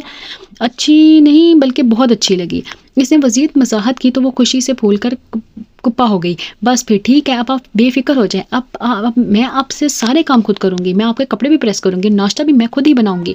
इससे मजीद बताया तो सुभान को करंट लगा। यह आज के दिन के हवाले से दूसरा बड़ा झटका था। एटम बम नहीं बल्कि पूरे का पूरा मिसाइल था जो इस पर गिरा हुआ था। इलाही खैर, पलवशा तुम्हारी तबीयत तो ठीक है ना? इसने बेचैनी से पूछा। जी हाँ, लेकिन क्यों? वो न समझी से उल्टा पूछ की। नहीं, दरअसल ये स्त्री नाश्ता, आर यू श्योर तुम कर लोगी? लो कर लो बात, मैंने कहा ना मैं कर लूँगी, बस आप मुझे ज़रा जल्दी उठा दीजिएगा क्योंकि सवेरे मेरी आंख नहीं खुलती ना, इसलिए। वो क्या है ना कि मैं बचपन से नींद की बहुत कच्ची हूँ, बस आप मुझे उठा दीजिएगा। खालिस्तान बीवियों वाली फिक्रमंदी। सुभान हैरान रह गया। फिर इसे अपनी प्लेट में बिरयानी डालते देखकर वो सोचने लगा कि आज के दिन का नाम वेडनेसडे नहीं बल्कि सरप्राइज डे होना चाहिए था। फिर वो खुद ही हंसता हुआ प्लेट पर झुक गया। सुबह इसने पलवशा को तो क्या ही जल्दी उठाना था, उल्टा वो तो खुद पूरा 1 घंटा लेट उठा था। हड़बड़ाकर आँख खोलते हुए इसने जैसे ही घड़ी पर टाइम देखा, इसे ज़ोरदार करंट लगा। घड़ी पर 7 बजे थे, इसका ज़हन मुअत्तल हो गया। उफ़ खुदाया, आज तो 8 बज गए। एमडी के साथ मीटिंग है और मुझे तो पूरे 8 बजे ऑफ़िस पौने 8 बजे ऑफ़िस पहुँचना था, यानी अब सिर्फ 45 मिनट ही बचे थे। ये सोचते इसके जिस्म में बर्क़ रफ़्तारी दौड़ गई। फिर इसने जल्दी से अपनी दाएँ साइड पर दुनिया माफिया से बेखबर खर्राटे लेती पलवशा को बुरी तरह झंझोड़ डाला। पलवशा पलवशा उठो जल्दी, मुझे काफ़ी देर हो गई है, कम ऑन गेट अप, फटाफट नाश्ता बनाओ। अरे नहीं, इसमें तो टाइम नहीं लग जाएगा, ऐसा करो सिर्फ चाय बना दो, और हाँ मेरी ग्रे शर्ट भी प्रेस कर दो, वो तब तक मैं शॉवर ले लूँ।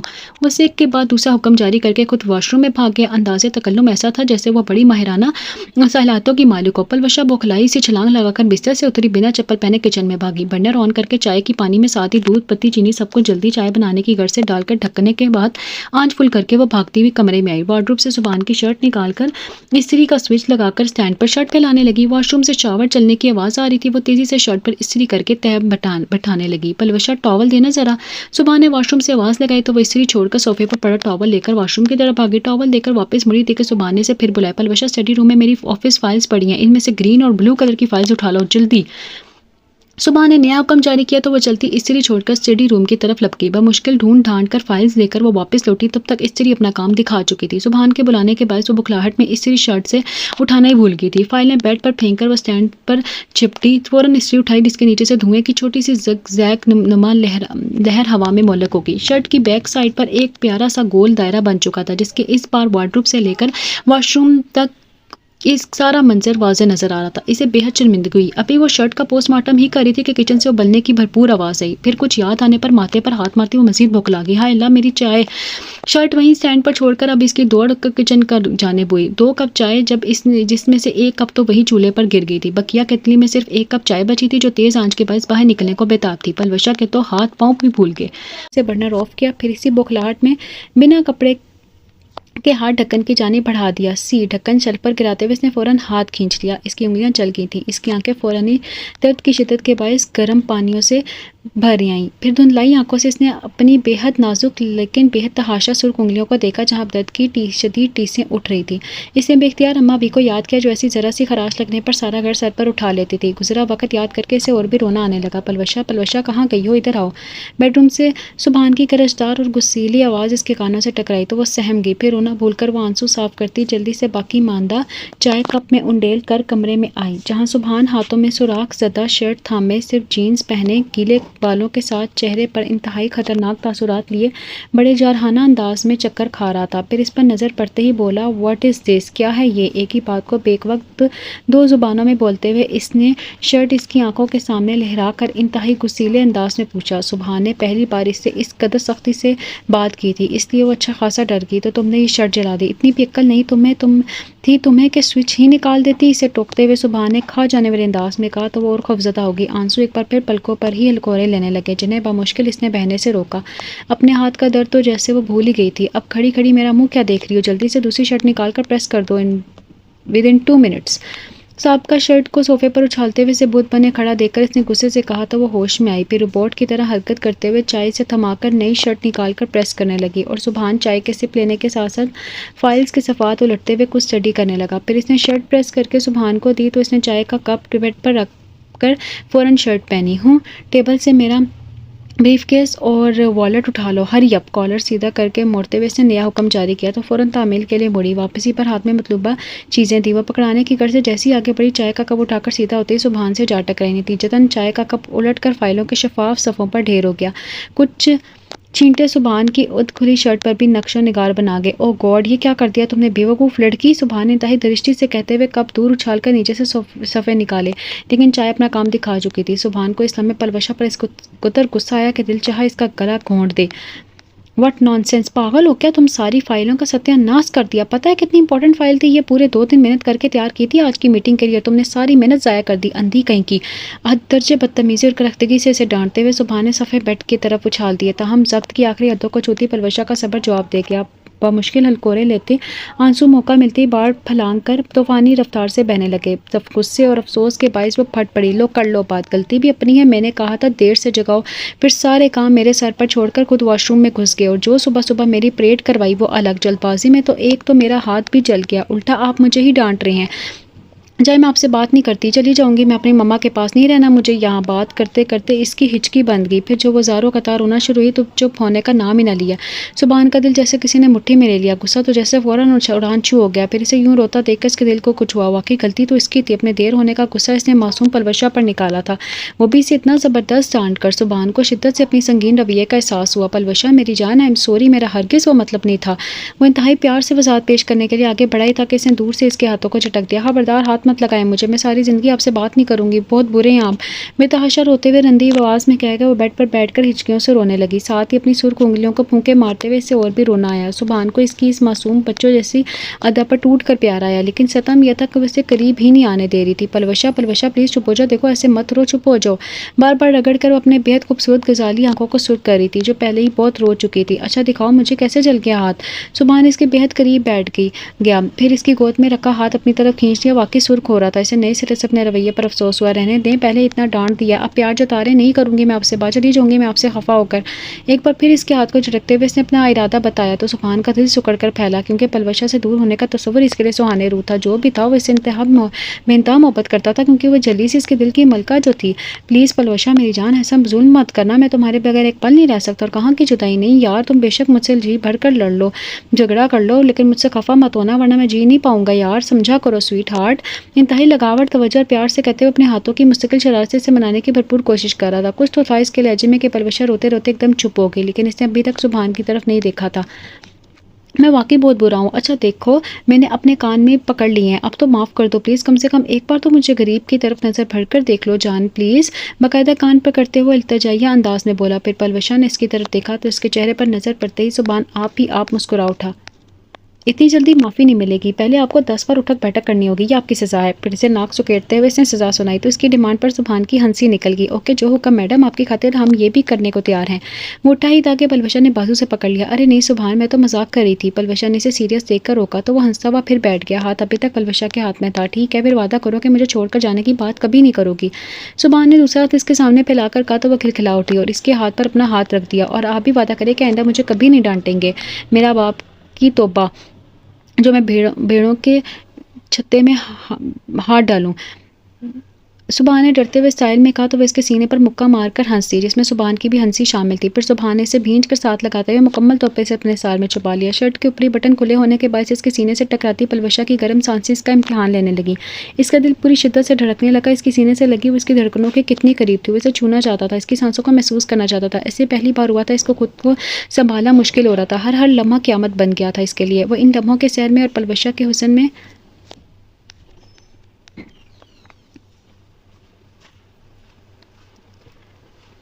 पलवशा के हुस्न में पूरी तरह गर्क होना चाहता था, लेकिन ये मुनासिब वक़्त ना था, क्योंकि पलवशा इन बातों को नहीं समझती थी। वो इसकी बेखबरी से फ़ायदा नहीं उठाना चाहता था, क्योंकि वो बहुत मासूम और भोली थी। इन चीज़ों को समझने के लिए इसे वक्त दरकार था, और सुभान में इतना सब्र था कि वो पलवशा को इतना वक्त दे सके। इसलिए बामुश्किल खुद पर जबर करते हुए वो दिल की ख्वाहिश दिल में दबाकर इसे खुद से अलहदा कर गया। फिर उठकर चीज़ें समेटने लगा, क्योंकि इससे काफ़ी देर हो चुकी थी।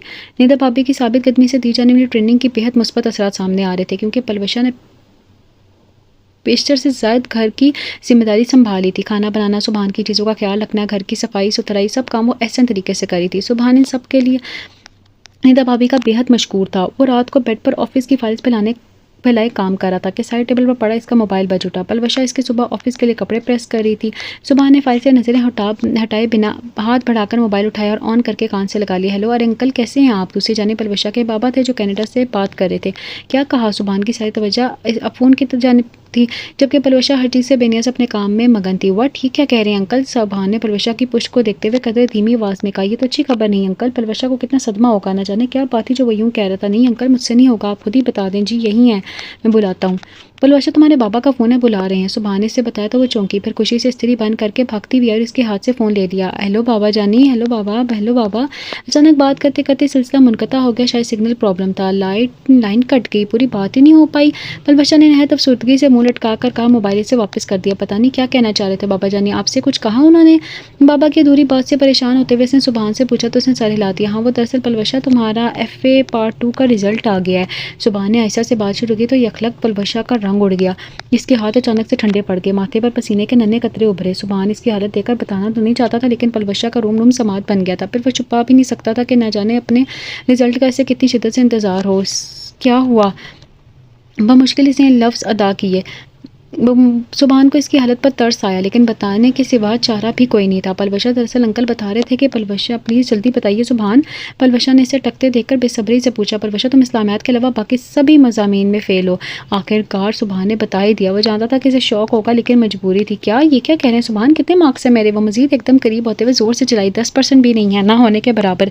सुबहान ने नहायत अफसोस से बताया तो उसके चेहरे का रंग फिर से बदला। क्या रियली झूठ तो नहीं बोल रहे ना आप? यानी मैं पास नहीं हुई? Oh my god how lucky I am. इसे बाजू से पकड़कर बेइंतहा खुश होती वो सुबहान पर हैरतों के पहाड़ तोड़ गई। एक पल के लिए तो उसे लगा कि इसे अपने फेल होने की खबर सुनकर पागल हो गई है। थैंक गॉड मैं पास नहीं हुई, वरना फिर से मुसीबत खड़ी हो जाती। इसकी अगली बात ने सुबहान के ख्याल की शिद्दत से नफी की। बस जो सोच रहा था अपनी नाकामी की खबर पर इसे सदमा होगा, उल्टा इसे यूं खुश देकर हैरत का शदीद सदमा तो सुबहान को लगा था।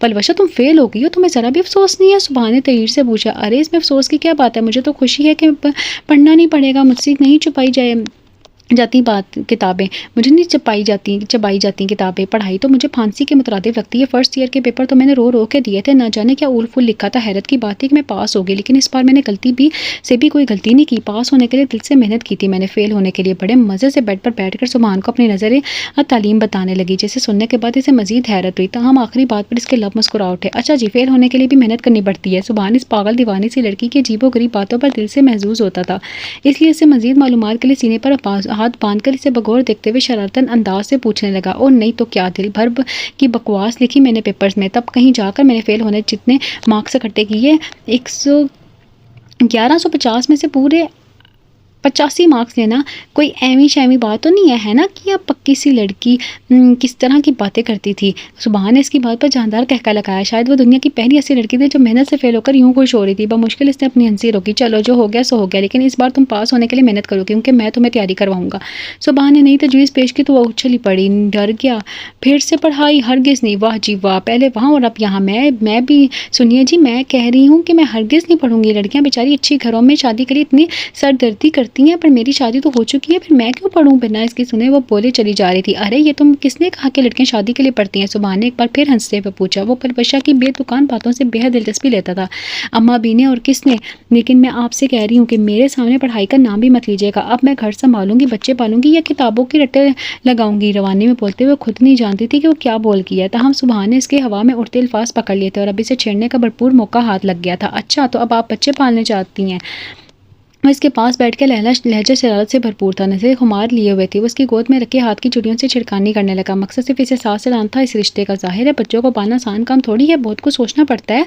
सुबहान के हाथ मुसलसल मुतहरिक थे, जबकि इसके नाजुक पाँव इसे अपने मर्दाना पाँव की उंगलियों को मिस करते हुए इसे तंग कर रहा था। लेकिन बलवशा हर एहसास से आ रही मापी की तरह बोले जा रही थी। वेरी गुड, यानी ये सोच लिया जाए कि बच्चे पालने हैं, लेकिन ये नहीं सोचा कि वो बच्चे दुनिया में आएंगे कैसे। बात करते करते सुबहान का लहजा सरगुशियाना हो गया। फिर इसने बलवशा के बालों का कैचर खोल दिया, हल्के से उंगलियां फेरते हुए इसके बाल शानों पर बिखेर दिए। हम इस पर बलवशा को कुछ महसूस हुआ। किसी गड़बड़ के तहत इसका दिल जोरों से धड़कने लगा।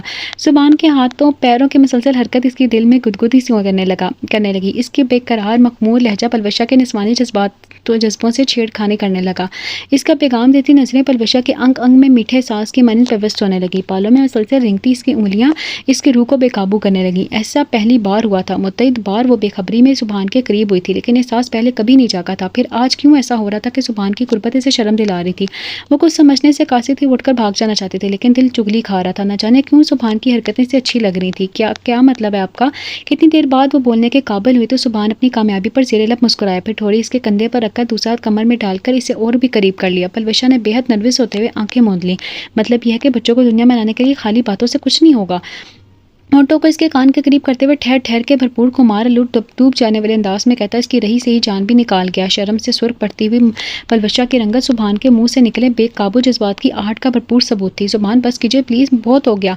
शर्म से लाल पड़ते हुए बहुमुश्किल इसे रोककर हाथों में चेहरा छुपा गई। सुभान इसके अच्छे अंदाज पर मुस्कुराया, फिर इसके हथेलियों को चेहरे से हटाने लगा। वाह जी वाह, अभी से बस, अभी तो मैंने कुछ किया ही नहीं। सुभान बहुत बेशरम है आप, न जाने आज इसे क्या हो गया था कि वो अपने लफ्जों की हरारत से इसे पिघलाने पर तुला था और वो कतरा कतरा मोम की तरह पिघल भी जा रही थी। वो उठकर जाना ही चाहती थी कि सुभान ने इसे बाजू से पकड़कर झटका दिया तो इसकी गोद में आ गिरी। जुल्फों की आबशार ने चेहरे को ढांप लिया। सुभान ने एक एक लट को बड़े प्यार से हटाते हुए इसके चांदी के रूप को काली घटा से आजाद कर लिया। तब आंखें चार होने पर दिल की धड़कनों ने रवानी पकड़ ली।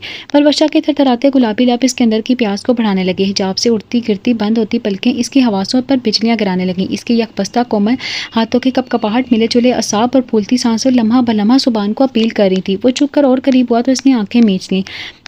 पलवशा, अगर मैं कोई गुस्ताखी कर बैठूं तो मुझसे खफा तो नहीं होगी ना? करीब कहीं सरगोशियाना पागल कर देने वाली सहर अंगेज आवाज़ इल्तिजाइया अंदाज में उभरी थी। न जाने वो क्या मनवाना चाहता था। वो होश में कहाँ थी जो समझ पाती। महज होंठों की हल्की जुम्बश से फक्त इतना ही कह सकी, नहीं। बस एक लम्हे की बात थी कि जज्बात का जोरदार रेला क़यामत खेज हद तक बेकाबू हो गया। कमरे में जलती लाइट बुझ गई और इस घटा टूब अंधेरे में दिलों के दीप पूरे आबोताब से जल उठे, जिसने पूरे आलम को अपनी कौनती मोहब्बत से मनवर कर दिया था। जाने कब जी भर के किसी के दिल की धरती को सैराब कर दिया था। हर खलीज इन क़यामत खेज लम्हों में मिटती चली गई थी और सुबह का उजाला फैलते ही दिलों के दीप टमटमाते हुए बुझ गए। वो वॉशरूम से गीले बालों को दाएं हाथ की उंगलियां से चटककर संवारता बाहर निकला तो पलवशा को नीम गुस्से से मुंह फैलाकर हाथों की चूड़ियां को नोचते फिर नाकवारी से ड्रेसिंग पर फेंकते पाया, जिससे बेशतर टूटी चूड़ियां बेड पर जा बजा बिखरी गुज़िश्ता रात की आबीती सुना रही थी, जिन्हें देखकर सुभान के लबों पर गुलफरी मुस्कुराहट बिखर गई। फिर इसकी शौक नज़रों ने इसके दुश्मन जान का भरपूर जायजा लिया, जो गर्दनवा से बेन्याज अपने ही काम में मगन थी। गीले बालों की तवील आबशार कुछ तो दाएं बाएं कंधों से होकर सीने पर बिखरी थी और कुछ पुष्ट पर जलवा फरोज थी, जिनमें से शफाफ पानी के नन्हे कतरे टपक टपक कर जमीन पर गिर रहे थे। और उन्होंने इसकी कमीज़ को भगो दिया था, जिसके नतीजे में गीली कमीज़ इसकी कमर से चिपक गई थी। पेशानी पर जमी दो सिलवटें इसकी अमली रूप की सहर अंगेजी में इजाफा कर रही थी। गुलाब की पंखड़ियों जैसे नाजुक लबों को दांतों तले दबाती आजाद करती वो पूरी तरह शोला जवाला बनी हुई थी, जिसके हुस्न की तपिश दूर से ही सुभान के साथ वो गरमा रही थी। इस पर क़यामत इसका यूं गुस्सा करना, वो पूरी शिद्दत से सुभान के थके मांदे हिसाब से छेड़छाड़ करने लगी थी। इसे शरारत सूझी और वह आयशा से बिना आहट के इसकी अदम तवज्जी के बायस इसके सर पर आ पहुंच गया। फिर आईने में इसके हुस्न पकेरते अक्स को देखकर मुस्कुराया, जो अभी तक अपने उकब में इसकी मौजूदगी से गाफिल थी। फिर जुबान ने आयशा से अपने दोनों बाजू उसकी कमर में हमायल करते हुए इसे खुद से करीब कर लिया, ठोरी इसके कंधे पर जमा दी। ओह माय गॉड, कितनी हसीन लग रही हो तुम पलवशा, सच्ची मेरा दिल फिर से बेईमान हो रहा है। क्या करूं, मजबूरी है, तुम्हारी कसम यार, अगर ऑफिस नहीं जाना होता ना तो स्टॉप पिट सुभान और हाथ मत लगाइए मुझे, मैं सख्त खफा हूँ मैं आपसे। पलवशा ने इसके सार को झटकते हुए इसका जुमला अधूरा ही रहने दिया। वो सुभान के दर्जा जाना कुर्बत से बेहद नर्वस हो गई थी। तमाम सुभान ने इसकी नाराज़गी को कतई खातिर में न लाते हुए इसे सबका पोजीशन में फिर से पकड़ लिया। जानता हूँ क्योंकि कल रात से तकरीबन 50 बार तुम यही कह चुकी हो, पर मैं तुम्हें मना लूँगा, लेकिन अभी नहीं, क्योंकि जो बात रात की तारीकी में पुरनूर चांद की मौजूदगी में रूठे महबूब को मनाने में, वो अब कहाँ। इसके भीखे खुशबूदार गैसों की लट्टों में मुंह छुपाते हुए सुभान का इंतहाई सरगोशियाना लहजा पलवशा के असाब छल कर गया। इसकी बात के मतलब को समझते हुए कान के लोगों तक सुर पड़ गई, हथेलियां ठंडे पसीने से तर हो गई। वो जल्दी जल्दी सुभान की गुर्बत से दूर होना चाहती थी, मुबादा के फिर से हिम्मत ना हार जाए। वो गौर से सुभान मत छेड़े मुझे प्लीज़, इसकी बाहों की कैद को तोड़ते हुए ज़रा दूर खड़ी होगी। तहम सुभान फुल शरारती मूड में था। इस बार हाथ तो न लगाया, लेकिन दूर से ही माइक्रोस्कोप जैसी नज़रें पलवशा के रोज करने के लिए काफ़ी थी। वो बात करते करते खुद ही चुप हो गया, क्योंकि पलवशा बिना ध्यान दिए चूड़ियों से दस्तबरदारी के साहब का काम में मशगूल हो गई थी। सुबह ने पैंट की जेबों में हाथ डालकर ड्रेसिंग से टेक लगाते हुए पुरशौक अंदाज में मुस्कुराते हुए इसके मुतालिक हाथों को देखा, जिनसे वह चूड़ियाँ उतार कम और ज़्यादा तोड़ रही थी। क्यों है सुभान का सारा गुस्सा इन्हीं पर निकाल रही हो, क्यों गुनाह का मार रही हो इन हसीन हाथों से मेरी जान। मुझसे कहाँ होता ये काम, मैं ऐसा तरीके से सर अंजाम दे सकता हूँ। सुभान जानबूझकर ऐसी गुफ्तगू कर रहा था ताकि पलवशा बोले, क्योंकि इसे तंग करने में सुभान को बड़ा मजा आता था। इसकी बात पर वो जैसे तिलमिला उठी थी। खामोश हो जाएं सुभान, वरना मैं चली जाऊंगी। इसे सुभान को डरनाने की घर से हमेशा वही वली धमकी थी, ताहम इसका भी सुभान पर असर न हुआ। उल्टा वो खुलकर मुस्कुराया, अच्छा जी मैं जाने दूंगा तब ना। इसने तहकुमाना जवाब दिया तो वो बस बेबस होगी। अच्छी बात है, मत जाने दें, लेकिन अब अगर आपने कुछ भी कहा ना तो मैं रो दूंगी सच्ची। वो तो सिर्फ धमकी दे रही थी, लेकिन आंसू मौका मिलते इसकी पलकों की सरहदों पर डांस करने लगे। सुभान के दिल को कुछ हुआ, से पलवशा पर तरस आया, इसलिए फौरन संजीदा होता इसके करीब आया और दोनों हाथों को थाम लिया। आई एम सॉरी पलवशा, अच्छा बाबा मैं अब ऐसा कुछ नहीं कहूँगा, लेकिन पता भी तो चले कि तुम इतनी खफा क्यों हो। उनको धोखा दिया आपने, मुझे चीटिंग किया मेरे साथ, ऐसे भी कोई करता है भला? इसके ढके छुपे लफ्ज़ों का मतलब वो बखूबी समझता था, पर फिर भी अनजान बन गया। वही जो हया के दामन में वो अपनी बात मुकम्मल ही ना कर पाई, क्योंकि सुबहान बड़ी दिलचस्पी और दिलचस्पी से इसे देख रहा था। इसे ढेरों शर्म आ गई। शाबाश, यानी सारा इल्ज़ाम मुझ गरीब पर। सुबहान का लहजा फिर से शरारती हो गया। इसने भरपूर नज़रों से देखा और हाथ छुड़ा लिए। सुबहान की बात भी सच थी, क्योंकि वो गुज़िश्ता रात की मुशतरका बेखुदी का ज़िम्मेदार सिर्फ इसे ही ठहरा रही थी। कितनी शर्म की बात है, क्या सोचेंगे सब? अरूसा मुझसे पूछेगी तो क्या बताऊंगी मैं? क्या मुंह लेकर जाऊंगी मैं सबके सामने? रुख मोड़कर अपनी अकल के मुताबिक अपनी हाँक लगा रही थी। सुबहान को हंसी पे गुस्सा भी। यही मुंह लेकर जाओगी? अरे बेवकूफ़ लड़की, सभी मैरिड कपल्स के बीच में ये सब होता है। और वैसे भी खुद ही तो कह रही थी कि तुम्हें बच्चे पालने अब अगर हम कुछ वसीला नहीं करेंगे तो हमारा ये ख्वाब कैसे पूरा होगा? इसका रुख अपनी जानिब मोड़कर सुबहान ने शरारती अंदाज में समझाया, लेकिन वो हनूज परेशान थी, जैसे से कोई बड़ा गुनाह हो गया। और फिर इसके हाथों को झटक कर वो सोफे पर जा बैठी और बेचैनी से हथेलियां मसलने लगी। सुबहान ताहम इस पर उलझ गया, क्योंकि पलवशा का रवैया इससे भी परेशान कर गया। वो अब भी इसके साथ बैठ गया। देखो पलवशा, बी प्रैक्टिकल, जैसा तुम सोच रही हो वैसा कुछ भी नहीं है। हमने कोई गलत काम नहीं किया, बिलीव मी। वो रूसा की बात याद करता इसे रसान से समझाने लगा, लेकिन वो खामोशी। अच्छा एक बात बताओ, तुम खफा किस बात हो रहा हो? अपनी बेखुदी पर या मेरी पेशकदमी पर? इसकी दिमाग की गुत्थियों को सुलझाना चाहता था, इसलिए साफ एक सिरे की तलाश में था। पर वो बोलती तब ना, बल्कि होंठों पर कुफल लगाए रुख फेर की। बस यही बात सुबहान को तैश चला गई। इसका सब जवाब दे गया। वो इसे प्यार से समझाना चाहता था, लेकिन वो थी कि मुसलसल नखरे दिखा रही थी। बस पलवशा, बहुत हो गया, बंद करो अब ड्रामे। अगर मैंने ऐसा किया, अनोखा कर दिया जो तुमने इतना बड़ा बखेड़ा खड़ा कर रखा है, लेकिन फिर भी अगर तुम्हें मेरा करीब होना गवारा नहीं, तो मैं तुमसे वादा करता हूँ कि आज के बाद तुम्हें हाथ तक नहीं लगाऊंगा। बेहद गुस्से में अपनी बात मुकम्मल करके वो उठ खड़ा हुआ कि पलवशा ने इसका बाजू पकड़ लिया। आई एम सॉरी सुबहान, प्लीज मुझसे खफा ना हो, मेरा ये मतलब हरगिज नहीं था। पलवशा को यूं सुबहान का गुस्से से जाना अच्छा ना लगा। वो नादिम थी अपनी गलती पर। सुबहान ने तासुब से इसे देखा, फिर इसके शर्मिंदगी से झुके चेहरे पर नजर डालकर गहरी सांस खारिज करते हुए इसे कंधों से थामकर अपने मुकाबिल खड़ा किया। बताओ तो फिर क्या प्रॉब्लम है पलवशा, मुझे प्लीज बताओ। पता नहीं सुबहान, मैं खुद नहीं जानती कि मुझे क्या हो रहा है। पता नहीं मैं क्या चाहती हूँ। इंतहाई बेबसी और लाचारी से कहते हुए वो इसकी आंखों में देखने लगी। सुबहान इसकी बेचैनी समझ सकता था, लेकिन वो ये भी जानता था कि वक्त इंसान को सब कुछ सिखा देता है। ओके ठीक है, फिर एक काम करो कि अपने नाजुक दिमाग और मोटी अकल पर ज़्यादा जोर मत डालो। शाम तक मेरा इंतजार करो, क्योंकि इस वक्त मेरे पास वक्त नहीं है। मुझे ऑफिस से देर हो रही है। इस बारे में हम शाम को बात करेंगे, ओके? सुबहान ने इसके गाल को थपथपाते हुए खुशगवारी से कहा, तो वो सर हिलाकर इसके ऑफिस के लिए तैयारी में मदद करने लगी। दोपहर 12 बजे सुबहान हाफ डे ड्यूटी करके जल्दी घर आ गया। फिर मुत्तईद बार बेल देने के बावजूद दरवाज़ा न खुला तो इसे परेशानी लाहक हो गई। फिर सोचा शायद पलवशा वॉशरूम गई होगी। अचानक इसे दूसरी डुप्लीकेट चाबी का ख्याल आया, जिसे वह एहतियातन ब्रीफ केस में रखता था। इसने फ़ौरन चाबी निकाली, दरवाजे की तरफ बढ़ाई थी कि वो खुल गया, लेकिन बरामद शुदा चेहरे को देखकर वो गंग रह गया। दानिश तुम? सुबहान ने दरवाजे में से कछुए की तरह गर्दन निकाल कर देखते हुए दानिश से पूछा। Hello big brother. टूथपेस्ट का एड बने दानिश ने अपनी असली शरारती अंदाज में हाल चाल पूछा तो फौरन इसके गले लग गया। सुबहान ने इसे जोर से खुद में भेज दिया, क्योंकि इसे यूं सामने देखकर हैरत के साथ साथ बेहद खुशी हुई थी। दानिश तुम यहाँ अचानक कैसे? अलहदा होते ही सुबहान ने फिर हैरानी से पूछा, फ्लाई आयला भाईजान इतना परेशान हैरान क्यों हो रहे हैं? मैं अली के पड़ोसियों के घर में तो नहीं आ गया? लेकिन भाभी तो इसी घर में थी। दानिश ने कमाल महारत से डरने की एक्टिंग करते हुए कहा। तो सुबहान ने से एक धप रसीद की। शट अप दानिश, चलो अंदर आओ।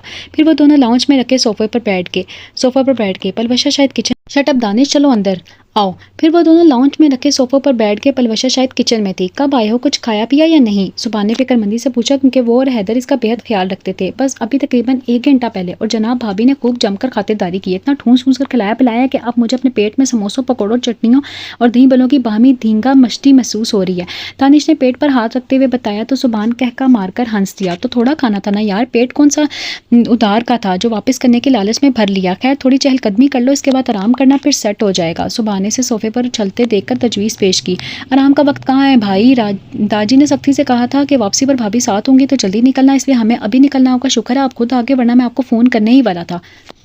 दानिश ने पूरी बात बताई, जिसे सुनकर इसके कान खड़े हो गए। अभी निकलना है भाभी को लेकर? क्या मतलब है तुम्हारा? सुबहान ने बेहद चौंकते हुए पूछा। लो जी, भाभी को लेने ही तो भेजा है दाजी ने मुझे। लेकिन क्यों? किसी अनहोनी के बायस इसकी जान निकल गई, क्योंकि इनकी पूरी फैमिली, माँ, सिस्टर और रूसा कनाडा से वापस आ गई हैं और जल्द अज जल्द इनसे मिलना चाहते हैं, इसलिए दाजी ने मुझे भाभी को लेने भेजा है।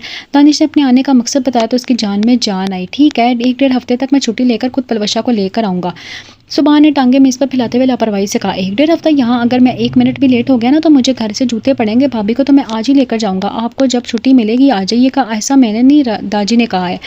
दानिश ने इसे यूं पुरसुकून देखकर मजीद बताया। क्यों, आखिर ऐसी क्या क़यामत आ गई है जो 1 हफ्ता सब्र नहीं कर सकते तुम लोग? सुबहान तिलमिला गया, क्योंकि पलवशा को भेजने का तस्वर भी इसके लिए जानलेवा था। क़यामत तो आ जाएगी अगर मैं आज भाभी को लेकर ना गया, क्योंकि आज से ठीक 1 हफ्ते बाद यानी 3 जनवरी को बरोज़ इतवार को वादे के मुताबिक आपका ताख़ीरी वलीमा होना करार पाया है। शायद आप भूल गए, वलीमे की तकरीब आगे ज़रूर हुई थी, मुलतवी नहीं, लिहाजा वलीमे में बर वक्त शिरकत करके भाभी को कबल अज़ वक्त ले जाना ज़रूरी है। आई बात समझ में भाईजान? दानिश ने माहिर तकरीर की तरह दलाइल से अपनी आमद का दुरुस्त मकसद बताया तो सुभान उछल पड़ा। क्या वलीमा? जी हाँ, और दाजी ये भी कहलवा भेजा है कि आप भी कम से कम 2 दिन पहले छुट्टी लेकर आ जाएं, वजह मुझे नहीं मालूम।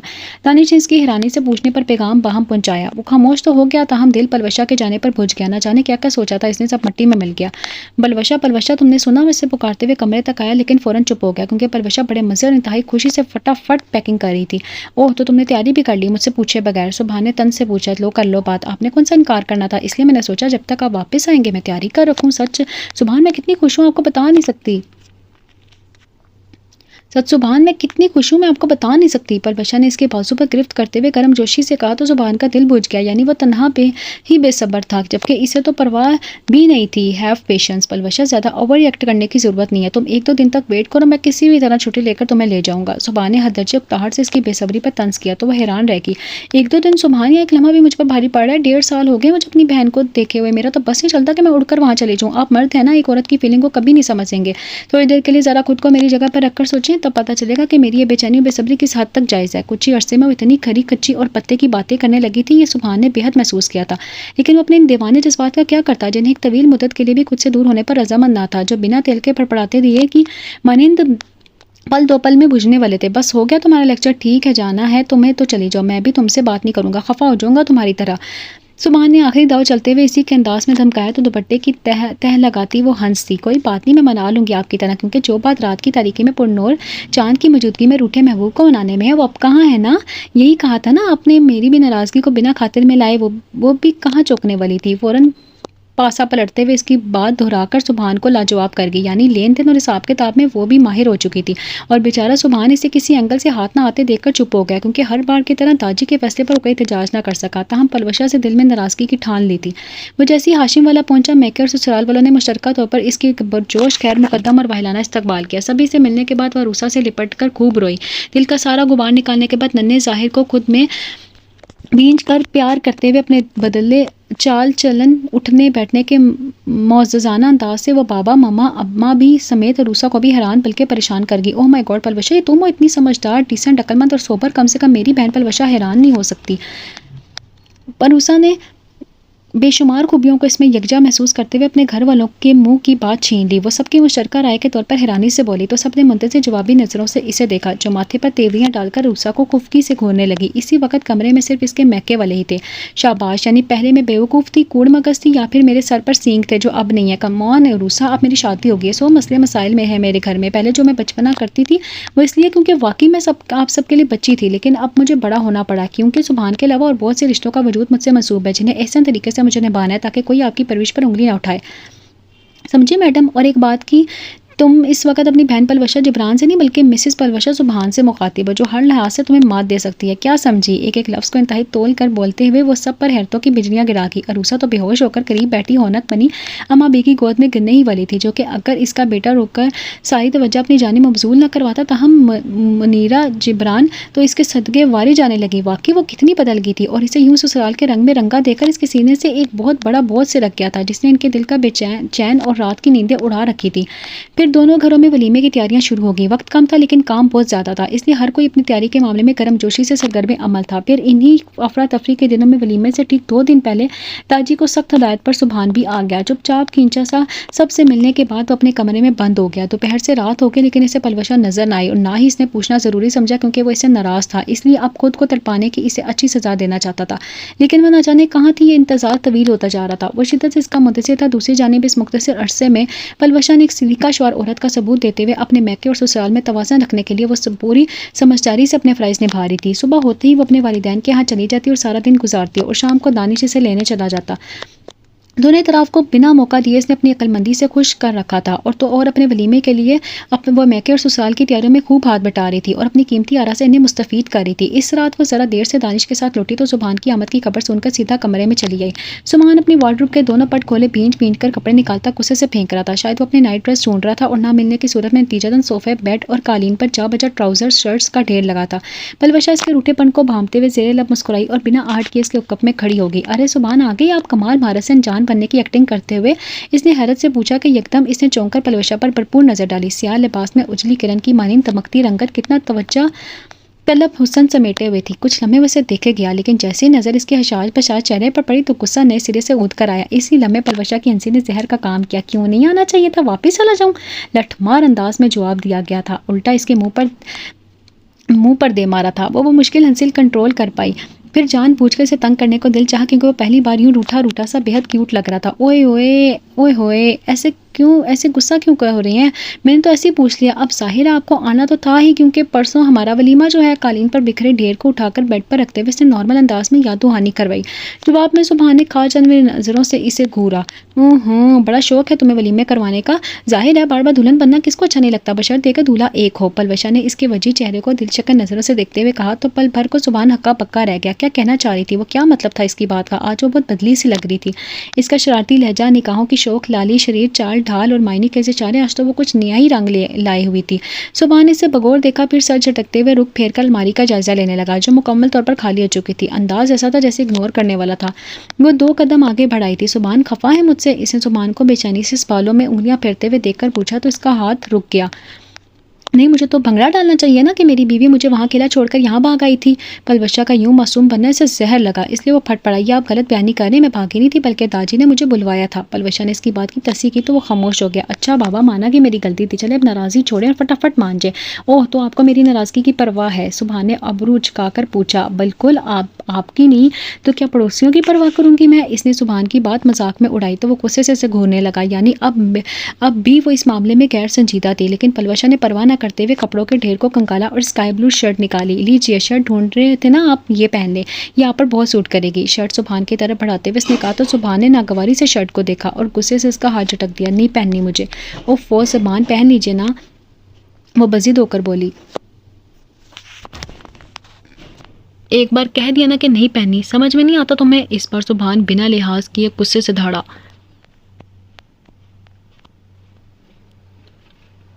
तो वो सहम गई। दिल तो बेहद दुखा, लेकिन वो बात को मजीद तोल देकर बिगाड़ना नहीं चाहती थी, इसलिए नज़रअंदाज करके चलिए जनाब, मत पहनिए, क्योंकि ऐसे में आप बेहद हसीन लग रहे हैं। पलवशा ने बड़े वाज़ेह अल्फाज में इसके कसरती जिस्म को देखकर शौकी से कहा तो सुभान की पेशानी पर बल पड़ गए। अगर जो सुभान इसके शरारती अंदाज को भांप गया था, एक बार तो इसका दिल चाह के फ़ौरन मान जाए, लेकिन वो पूरा बदला करना चाहता था, क्योंकि अपनी बेकरारियों का कुछ तो खराज वसूल करना था। अच्छा सुभान, प्लीज़ आप मान भी जाए ना। वो बाकायदा मिनटों पर उतर आई थी। सुभान का दिल बिल्लियों उछलने लगा, लेकिन चेहरे पर संजीदगी का खोल चढ़ा रखा था। और अगर मैं ना मानूं तो क्या कर लोगी तुम?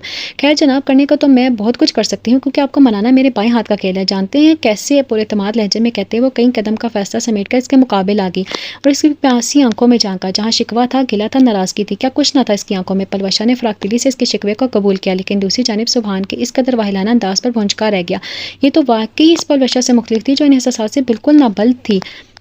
पलवशा वो नाकाफ़ी फासला भी समेटकर इसके शाने में खुद को छुपा कर वह हैरतों के समंदर में खोदता जन कबूतर की तरह आंखें मटकाता रह गया। मुझे माफ़ कर दे सुभान, आइंदा ऐसी गलती नहीं होगी, क्योंकि अब मैं खुद भी आपसे एक लम्हे के लिए भी दूर नहीं होना चाहती। शायद आप यकीन ना करें, लेकिन यही सच है कि आपकी जुदाई में ये दिन रात मेरे लिए भी सोली पर कटे। इस पल के बाद ये दूरियाँ मेरे लिए भी अजाब बन गई थी। ये क्या कह गई थी? वो मुकम्मल खुद सपुर्दगी के आलम में पलवशा का इतराफ़ मुश्क ज़िफ़रान की तरह इसके पूरे वजूद में सरायत कर गया था। पलवशा, तुम ये क्या? सुभान प्लीज़ मुझे कह लेने दीजिए। इसने सुभान के लबों पर हाथ रखकर खामोश करवा दिया। मैंने आपको बहुत सताया ना, अपनी नादानी के बायस बहुत तंग किया, लेकिन अब ऐसा नहीं होगा। मैं अब आपको मज़ीद तंग इम्तिहान ही लूँगी आपका, क्योंकि अब मैंने रिश्तों को निभाना सीख लिया। सुभान, अब कभी आपको शिकायत का मौका नहीं मिलेगा, आई प्रॉमिस। पलवशा, सच कह रही हो? सुभान इसके इकरार पर पुले नहीं समा रहा था, इसलिए बेयकीनी से पूछने लगा, तो इसने इस बात में सर हिला दिया। फरते खुशी के बायस सुभान ने इसे भींच कर खुद से लगा लिया। अभी वो इस लम्हे से भरपूर फ़ायदा नहीं उठा पा रहे थे कि दरवाजे पर दस्तक हुई और रूसा चली आई। रूसा को यूँ अचानक सामने देखकर हैरान भी हुए। सुभान ने रूसा की पहली मुलाकात थी। दोनों ने सलाम दुआ के बाद हल्की बातचीत की। दोनों को एक दूसरे की आदत बेहद अच्छी लगी, खासकर रूसा को, जो इसकी तारीफ करते नहीं थक रही थी। सुभान भाई, मैं आपको पर्सनली थैंक्स बोलना चाहती हूँ कि आपने मेरी बहन को सुधार दिया। रूसा की बात पर पलवशा ने खुफकी से सकूरा। तुम्हारा मतलब यह कि मैं पहले बिगड़ी हुई थी? इसे अपने पुराने स्टाइल में नाक सुकड़ते देखकर वो दोनों खिलखिला कर हंसी है। अरे नहीं डफर, तुम तो शुरू से ही बहुत अच्छी थी, बस जरा पॉलिश करने की ज़रूरत थी। रूसा ने इसे गले लगाते हुए कहा। एनीवे सुभान भाई, माफ़ी चाहती हूँ इस वक्त दखल अंदाजी की। दरअसल मैं पलवशा को ले जाने आई हूँ। दरअसल परसों आपका वलीमा है ना, इसके बाद तो ये आपके साथ चली जाएगी, इसलिए मैं चाहती हूँ कि मुख्तसर वक्त अपनी बहन के साथ गुजारूँ, अपने हाथों से इसे दुल्हन बनाऊँ, अपनी आंखों के सामने से विदा करूँ ताकि मेरा अरमान पूरा हो जाए। लेकिन इसके लिए मुझे आपकी इजाज़त दरकार है, क्या मैं इसे ले जाऊँ, जा सकती हूँ? अरूसा ने अपनी आमद का असल मकसद बताया तो इन दोनों के मुस्कुराते लब सिकुड़ गए। दोनों ने एक दूसरे को देखा। पलवशा की तो जान ही निकल गई। सुभान की नाराज़गी का सोचकर इसके तो हाथ पाँव फूल गए। नहीं अरूसा, मैं नहीं जा सकती, मैं तो, ओहो बड़ा ख्याल आ रहा है जनाब का। खैर तुमसे पूछा किसने है? मैं तो सुभान भाई से पूछ रही हूँ। अरूसा ने इसकी बुखलाहट का और ही मतलब निकाला तो पलवशा बेबसी से सुभान को देखने लगी, जो उसे यूं हौनक बना देखकर मुस्कुरा दिया। ठीक है, ले जाएं पलवशा को, मुझे कोई इतराज़ नहीं है। सुबह ने फ़राख-दिली अंदाज में बिना किसी पुसो-पेश के इजाज़त दे दी तो पलवशा गंग रह गई। लो, अब तो शोहर मोहतरम की भी परमिशन मिल गई, अब जल्दी चलो क्योंकि मेरा बेटा खाला के इंतज़ार में रो रहा होगा। मामा के पास छोड़कर आई हूँ इसे। अरूसा ने इजाज़त मिलते ही इसका बाजू पकड़कर बाउजलत घसीटते हुए कहा, अरूसा प्लीज़ ज़रा 1 मिनट। पलवशा ने इसे रोकने की गर्ज से कहा तो वो रुक गई। फिर एक नज़र इन दोनों को देखा और अपनी अक्ल पर मातम करती हंस दी। ओह समझ गई, सॉरी सॉरी, जल्दी से मिलो, मैं नीचे वेट कर रही हूँ, लेकिन ज़रा जल्दी प्लीज़। अरूसा ने इसे छेड़ते हुए कहा तो वो मुस्कुराते हुए शर्मा गई। फिर अरूसा के जाने के बाद सुभान की तरफ आई। सुभान आपने क्यों इजाज़त दी, जबकि मैं तो। पलवशा प्लीज़ मुझे और शर्मिंदा मत करो, तुम मेरी खुशी की खातिर इतना सोच सकती हो तो क्या मैं तुम्हारी खुशी की खातिर सब नहीं कर सकता? वैसे भी अरूसा ने बहुत मान से कहा था और मैं इसका ईमान तोड़ना नहीं चाहता था। और जहाँ तक हमारे रिलेशन की बात है तो जहाँ अब तक सब्र किया वहाँ कुछ और सही, तो फिर आपकी वो नाराज़गी क्या थी? अरे यार वो तो एक ड्रामा था तुम्हें तंग करने का, वरना क्या मैं कभी तुमसे खफा हो सकता हूँ? सुभान ने वजाहत दी तो वो हंसने लगी। थैंक यू सुभान, आप बहुत अच्छे हैं। पलवशा के दिल से बोझ उतर गया। हाँ हाँ, अभी अच्छे बनने के लिए एक सरप्राइज़ है मेरे पास, ये देखो हमारे हनीमून की टिकटें दाजी ने आज ही मंगवाई हैं, यानी वलीमे के फ़ौरन बाद हम अपने हनीमून के लिए शुमाली इलाका जा जाएंगे। सुभान ने ट्राउज़र की जेब से टिकटें निकाल कर इसके सामने करते हुए बताया तो इसने खुशी से टिकटें चपट ली। सच्ची, ओ माय गॉड, मैं कितनी खुश हूँ सुभान, रियली। खुशी से इसके अंग अंग से फूट रही थी। सुभान ने इसके इस रूप को अपने नैनों की शौकी से खूब सराहा। पलवशा पलवशा प्लीज़ जल्दी आओ। नीचे से अरूसा की आवाज़ें तो वो टिकटें से थमाकर सलाम दुआ के बाद पलटी। रुको पलवशा, ज़रा 1 मिनट। वो भी दरवाजे तक ही पहुंची थी कि सुभान के पुकारने पर रुककर पलटी। क्या हुआ, इसने हैरत से पूछा तो सुभान ने नफ़ी में सर हिला दिया। कुछ नहीं, बस ज़रा घड़ी पर नज़र डालकर टाइम बताओ। सुभान ने ज़ेरे लब मुस्कुराते हुए अपनी कलाई की घड़ी की तरफ इशारा किया तो पलवशा ने घड़ी की सिमत देखा। 10 बज गए हैं। क्यों? इसने वक्त बताकर सवालिया अंदाज में सुभान को देखा। क्योंकि अब से ठीक 2 घंटे बाद 1 जनवरी 2010 यानी नया साल शुरू होने वाला है, तो तुम यहाँ होगी नहीं, इसलिए अभी से एडवांस विश कर देता हूँ, हैप्पी न्यू ईयर। सुभान ने इसे रोकने का मकसद बताया तो कुछ पल के लिए तो वो समझी नहीं, फिर याद आने पर अपने सर पर चप्पत लगाकर खुद ही हंसी। अरे मैं तो बिल्कुल भूल गई। Anyway thank you so much, और आपको भी नया साल बहुत बहुत मुबारक हो। पलवशा ने अपनी बेखबरी पर हंसते हुए से भी विश किया। फिर मुस्कुराती निगाहों का तसादुम हुआ और पलवशा इसी निगाहों की तपिश से गड़बड़ाकर नसें झुका गई। सुभान दिल खोल कर हंसा और फिर वो जाने के लिए मुड़ी कि कुछ याद आने पर दोबारा रुकी और इसे पुकार बैठी। सुभान अंदाज मिठास समाया हुआ था। बोलो मेरी जान, आई लव यू। बेशर्माते हुए बमुश्किल इसने पहली बार इतराफ़ किया तो सुभान के दिल में गुलाब खिल उठे। हर तरफ खुशबू ही खुशबू फैल गई। कितनी हसीन लग रही थी वो यूं शर्माती हुई। सुभान को इस पर टूट कर प्यार आया। Palwasha I love you 2 3 4 5 and so on. सुभान ने अपने स्टाइल में बढ़ा चढ़ाकर जवाब दिया तो वह खिलखिलाकर हंसी और हंसी चलेगी, जिसमें सुभान की भी हंसी शामिल होगी। Okay good night and have sweet dreams. आखिरी बार इसे भरपूर तरीके से देखते हुए बोली।